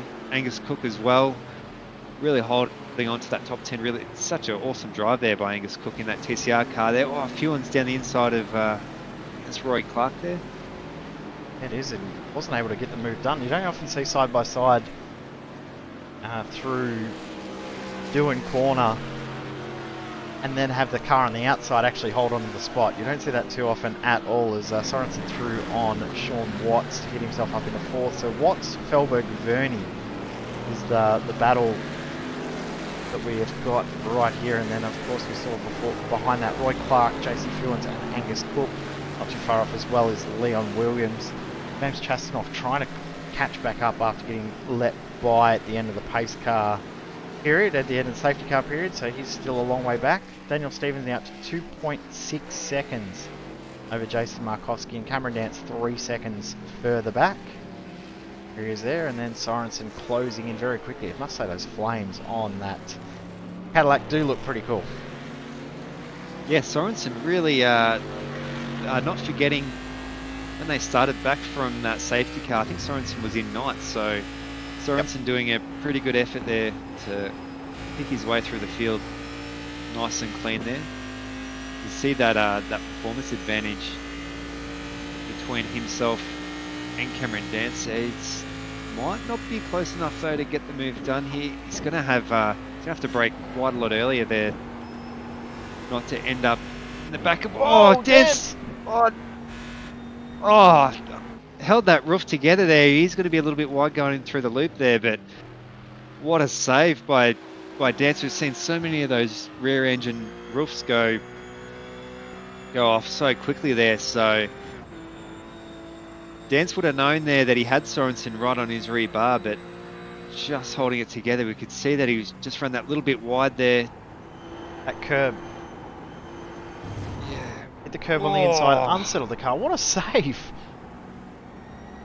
Look, hardly even moved the wheel as well. He'll be talking that one up all post-race. We won't hear the end of it. He really is showing, I won't talk him up, but he really shows how much skill and talent he has, because yeah, we haven't seen too many saves in the roof, so we've usually seen once they've clipped the grass, they're usually gone pretty quick. But yeah, we're just seeing Nathan Verney in that GT4 Porsche at the moment. Bit of a lock up there from Ira FEHLBERG up ahead, so good battle between these two different class cars here. So Ira FEHLBERG up into 6th place was as, I think, as low as last and as high as I think 3rd or 4th. So he's had a bit of a mixed race. Nathan Verney has been sitting around that mid pack most of the race. Was had a few incidents, but also had quite a few other cars and stuff go off around him. It's Cook just getting passed there by Leon Williams. So yeah, the Audi TCR's probably had the worst end of the whole pack. It's not the strongest car. I mean, we love this car. Been the staple of Ozicar. It was the first car that we ran a series with an Ozicar, but struggling a little bit for Audi TCR. It's the only one left as well for this race, that of Angus Cook. So still pushing on, which is good to see. But he'll be hoping he gets a couple more spots in the last couple of laps. We go back to Verney and FEHLBERG. Nathan Verney, pace-wise, looks very, very strong. He and FEHLBERG, almost identical last lap by, almost identical fastest laps they've had in the race. And the gap is staying around about that half to 3/4 of a second. Very, very consistently. Verney just needs to find one corner, and there it might be, where he's got an advantage. Yeah, we just saw that that roof there of FEHLBERG just pushing that little bit wide there, but kind of talking about back to where that TCR car, we've just seen so many talented drivers there with that TCR, like so many leagues, also their official series as well.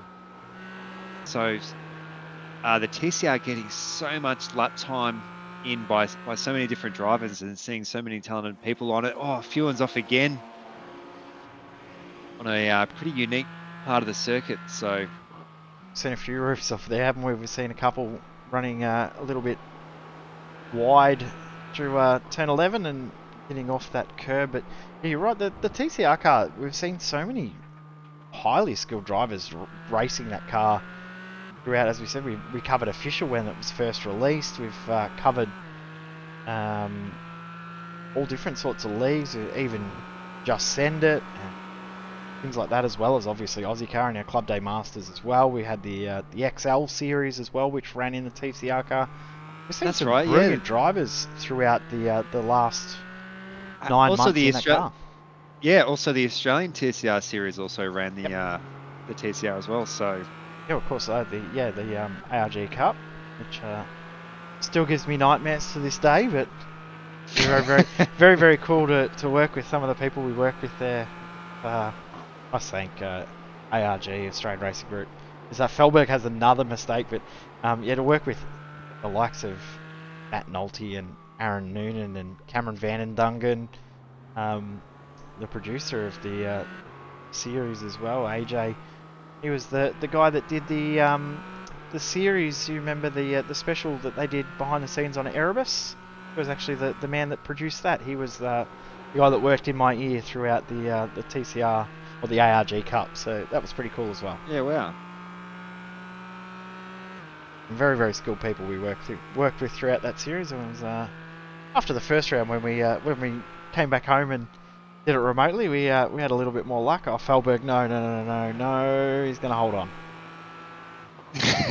I was worried as soon as I saw those right wheels off in the dirt there. I was very concerned that we were going to see Fehlberg spin, but he's holding on, and must say Roy Clark's closing in on these guys as well. So we've got a true 3-car fight here between Fehlberg, Verney, and Clark. Yeah, we've actually seen a bit of that piano accordion effect between Fehlberg and Verney. They seem to be catching each other at those same points. Oh no! Oh no! Well, that's going to. Roy Clark's taken advantage of that, and Sean Watts has had a moment, and Fehlberg is not going to make it back to the pits by the looks of it. Leon Williams also has been caught out there trying to avoid it in the back, but Fehlberg with all sorts of trouble. Sean Watts, all sorts of damage. Fehlberg's going to struggle to bring this back to the pits. How has that happened? What has happened to Watts that started that big chain reaction? Yeah, so we're seeing Sean Watts there. Quite the advantage there. He had a huge He gap, looked about it. Yeah, he looked at almost a few seconds up the road there.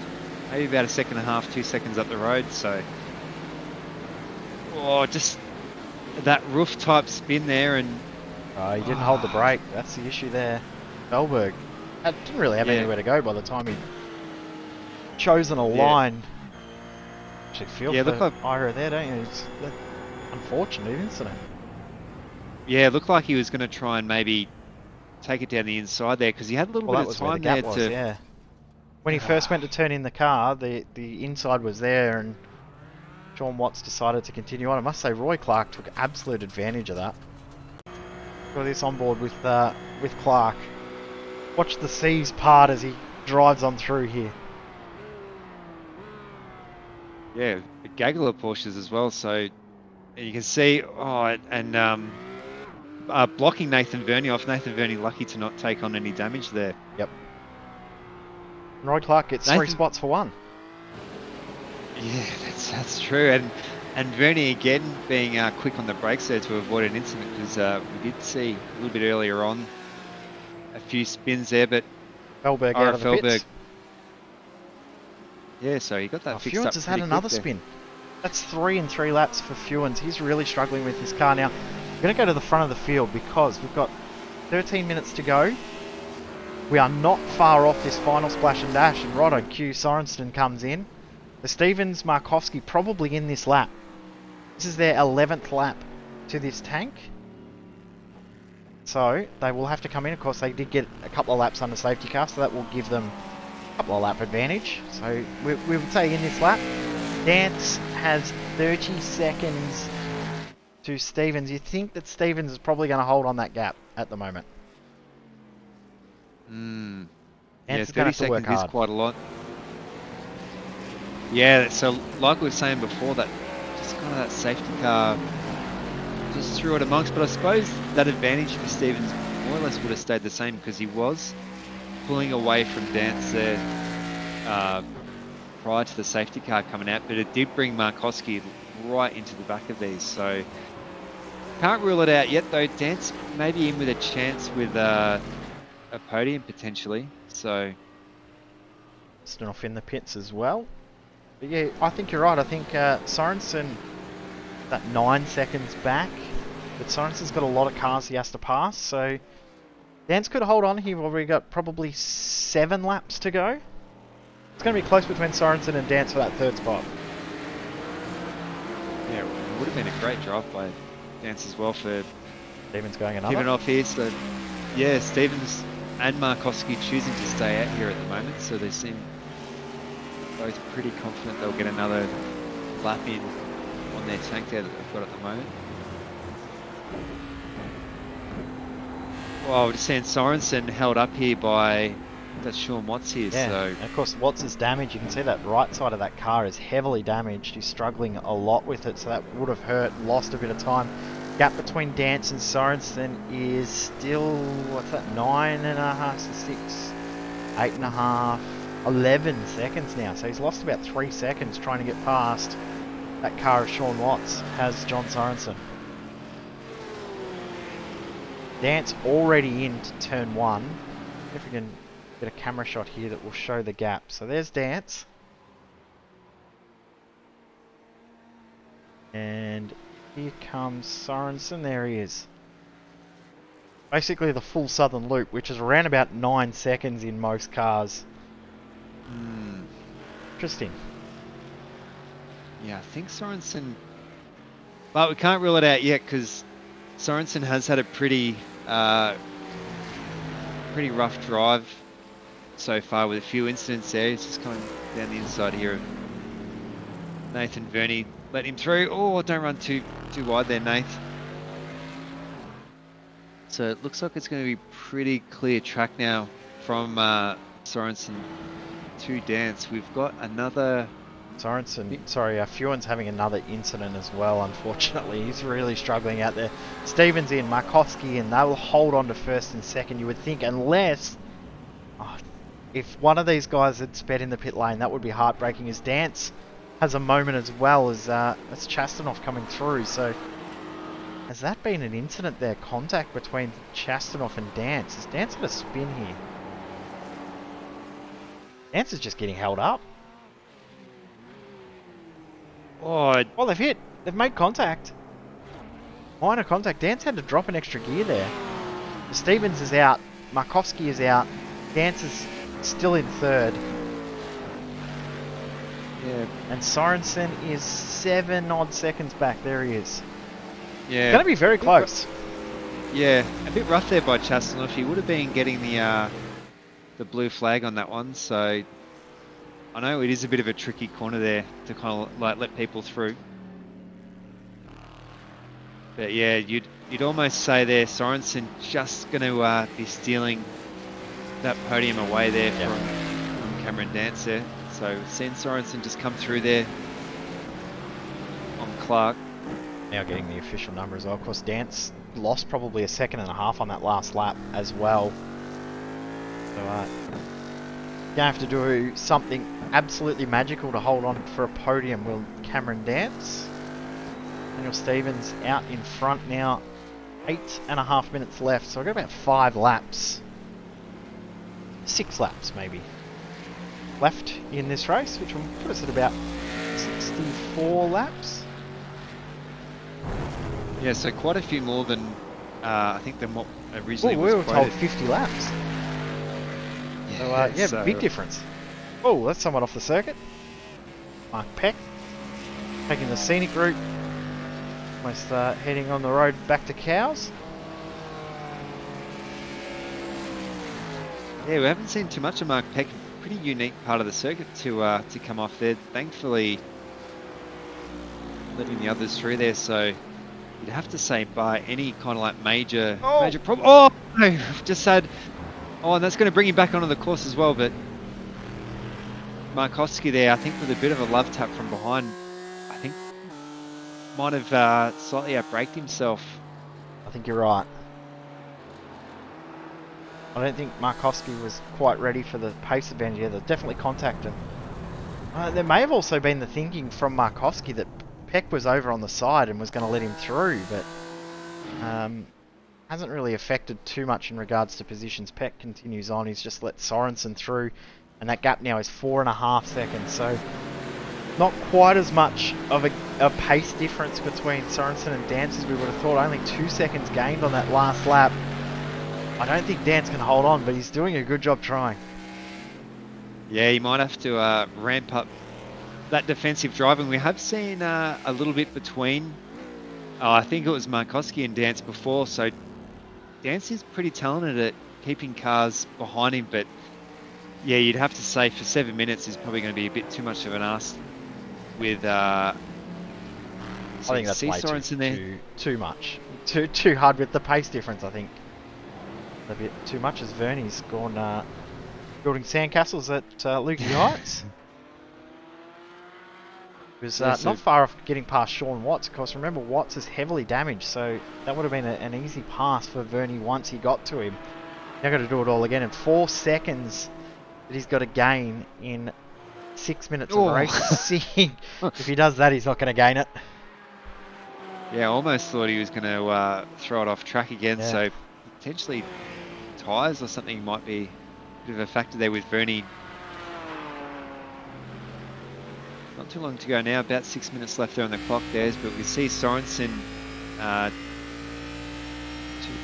just under 3 seconds behind here at the moment, so you can see he's taking about 2/10 off there, so just slowly wheeling Cameron Dance in. I reckon this will be the fight to watch.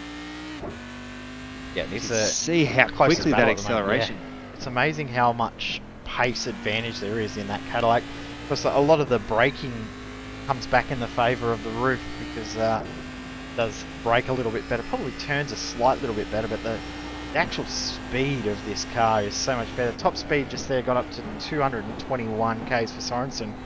In the run between Hayshed and Lukey Heights, Dance only got up to 210, so that's the big difference between these two cars. Apex speed, Dance faster, but he just loses it all back.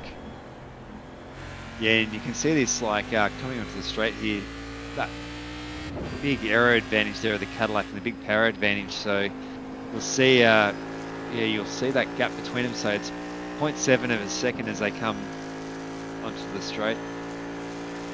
Just looking at the live speed so I can get a top speed when they hit the brakes here, is that Dance just hits 251, Sorensen 265, so a decent advantage for the Cadillac there of 15 k's an hour. You're going to gain a bulk amount of time when you're 15 k's an hour faster down the front straight at Phillip Island.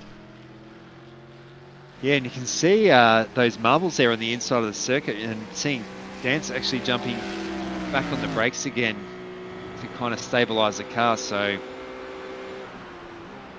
definitely good effort now. So Sorensen right on the back there of that roof of Dance there. Dance using every part of the circuit at the moment, so he's going to change from apexing to really defending now. So this will be a bit of a good battle to watch here. You can see that size difference between the roof and the Cadillac. Oh, I got nervous there for a second. Yeah, just runs such a wide line there. So Sorensen's playing this pretty smart too. I think he knows that he's got the pace advantage. He's not going to gain anything by trying to force something here. Just use the pace that you've got down the front straight and get it done a lot easier, but might even throw the nose up. Coming through turn 12, and he does. We've got 3 laps left in the race. Dance just holds it onto the circuit. Dance won't be able to keep onto the back. You watch his Cadillac fly away. Yeah, so close yet so far for a podium position for Dance. So only 3 minutes left on the clock now. So Sorensen would be pretty happy with that, making a Cadillac, an all Cadillac podium. We were kind of expecting the Cadillacs might have a bit more of a few more dramas. I think the safety car saved them. Honestly, I think the safety car saved all 3 of them. Yeah, it's exactly right. All 3 of them, or potentially with definitely saved Sorensen and Markowski. Yeah, that did pull him right on the back there. So we're just seeing Stevens trying to navigate past FEHLBERG at the moment. Markowski about 10 seconds down at the moment, so pretty lucky to get that second position considering all the drama that's gone on in this hour and 50 race. Sorensen too, he was a lap down. I think he was a lap down, and he got a tow out, and still in a podium position at this stage. So remember, Dance had about 40 seconds over Markowski before that safety car came out, so Dance really did get hurt by that safety car. May not have had enough to get to Daniel Stevens, but definitely would have been on between him and Markowski. And Dance will probably be ruining that safety car a little bit as we've got 2 laps left in this race. Daniel Stevens now on lap number 63. Not long left on the clock as I've just seen Dance disappear off the timing sheet for a second there. He's back again, but all pretty much settled throughout the field. Now the closest gap is between Sorensen and Dance. We know that that won't change unless Sorensen has a mistake now because of how much pace difference there is as FEHLBERG. Talking mistakes. Yep.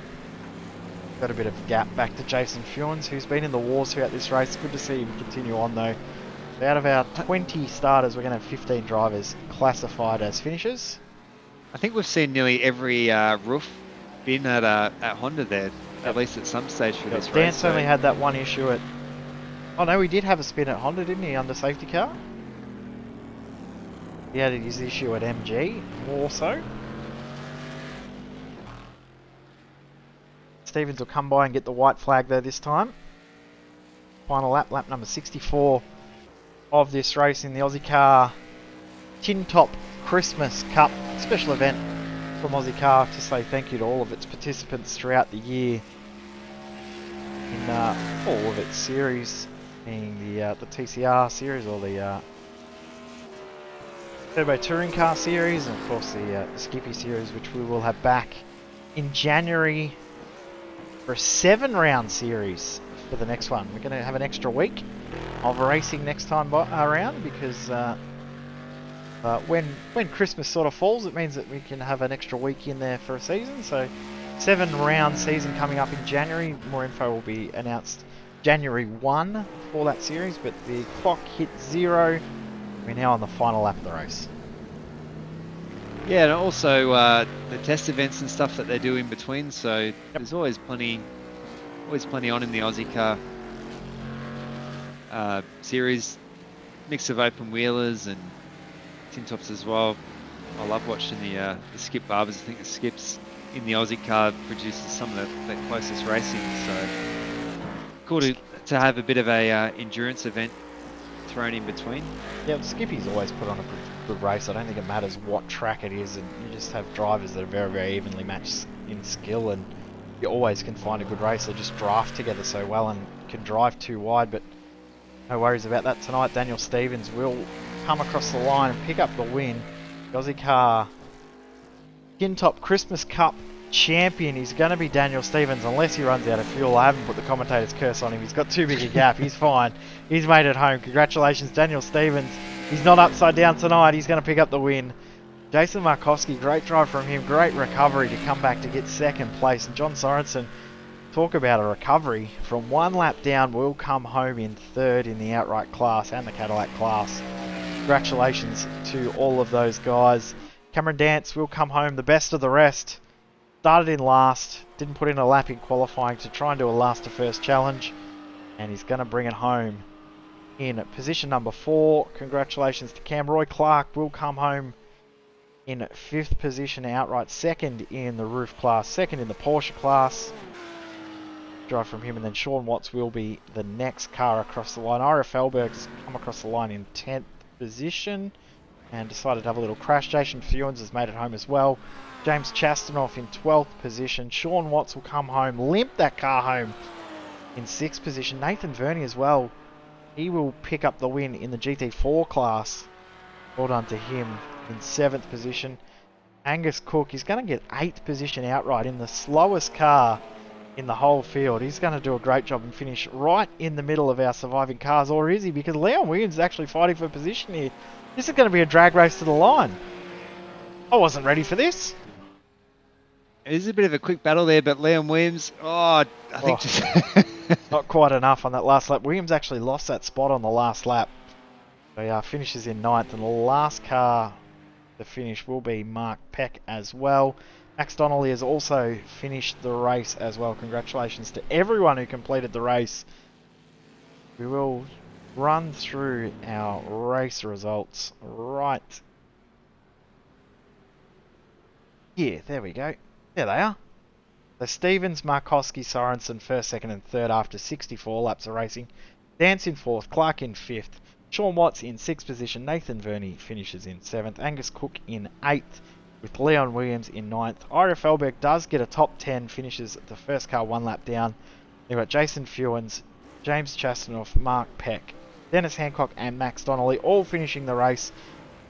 Got Michael SCURLOCK finishing 26 laps down. Unfortunately had issues of some sort of technical variety. We're not exactly sure what happened in the end, but then Scott Melville, Reg James, Sean Doyle and Cameron Cousins all did not finish as well. Fantastic day of racing, and I think we better quickly have a chat to Dan Stevens. Congratulations, Mr. Stevens. Much better than ending up upside down like you have been the last few Wednesday nights. Mate, if I ended up upside down in this one, I'm going to give up sim racing. Very glad you did. And that was a tough old ask. Talk to us about the strategy, though, the amount of times you had to pit and try and work out where you were going to end up and manage traffic as well. That I actually quite enjoyed the multiple pit stops. That was really enjoyable, but that last safety car actually ruined it for Cam. It was going to be very, very tight between him and me. I worked it out that I was going to come out behind him by around about 11 seconds or so with 6 laps to go. So it was going to be very, very close, and I was actually gutted that it came out. Yeah, we were talking about that midway through, that Cam probably lost at least a second position out of that because of the gap he had to Markowski. But you honestly were the only car that didn't end up off the circuit at any point in the race, so congratulations for that as well. Oh yeah, thank you. There's a couple of close calls, but nothing to worry about. It's just I run this car in another league, and we went to PI, and if you get one boot on the grass, you just spin around. So I just made sure I just stayed away from the edges. Well, congratulations on a fantastic win, a well-deserved win as well. So anyone you would like to thank for winning the Christmas Cup? Yeah, mate. First off, you guys as well for putting this on, and also Ira and Ozicar, Middle Finger Racing, we're WP Concrete Team, Aussie Signs and Designs, and Virtual Car Art, and Snap-on Tools, Blacktown. There is our winner, Daniel Stevens. Big thank you to him for jumping in, and congratulations once again. We will wrap it up though. Nick, it's been a fantastic day of racing. I've loved it. It's been very, very fun. Aussie car ending for the year, and we'll be back in January once again. Yeah, it's a great little Christmas treat for everyone, having a bit of a mini enduro event. So cool, especially seeing the cars like the roof around the picturesque Phillip Island circuit. And yeah, great seeing that battle there between some of the production cars and the Cadillacs. So the Cadillac's really reigning supreme there with the making the most of that second pit stop. So it's great to see a little bit of a strategy game in there as well. Big thank you to the entire team behind the scenes at Ozicar, Ira, and everyone else, including yourself, Nick, who you do put your hand up for race control as well. So big congratulations and thank you to everyone behind the scenes. Ozicar, as we said, will be back in January with the next Skip Barber season on Thursday nights. Full information will be released on January 1 with a 7-round schedule coming up. So it will be very, very cool to have that. Big thank you once again to all of the participants and everyone for tuning in. We will be back with more broadcasting action later tonight. The most meme-worthy event in all of sim racing. Max Bounce will be on tonight, 8 PM Australian Eastern Daylight Savings Time. Make sure you tune in. It will be an absolute laugh. Until then, we thank you very much for tuning in. Stay safe and have a good Christmas.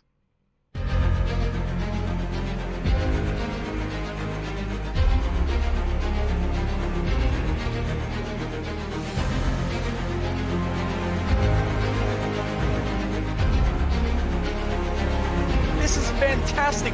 This is GT racing right now. He's got traction. He's going with the outside of both of them. Maloney. Oh, he's taken Anderson. Anderson's up to Oh my God. Big crash. Oh my goodness. Half the field's going to get rolled. Second very close. These guys are want to make their way through the field very quickly. Oh, here we go. Oh no. That's massive. This is it. This is over. I can't believe this. Oh my God.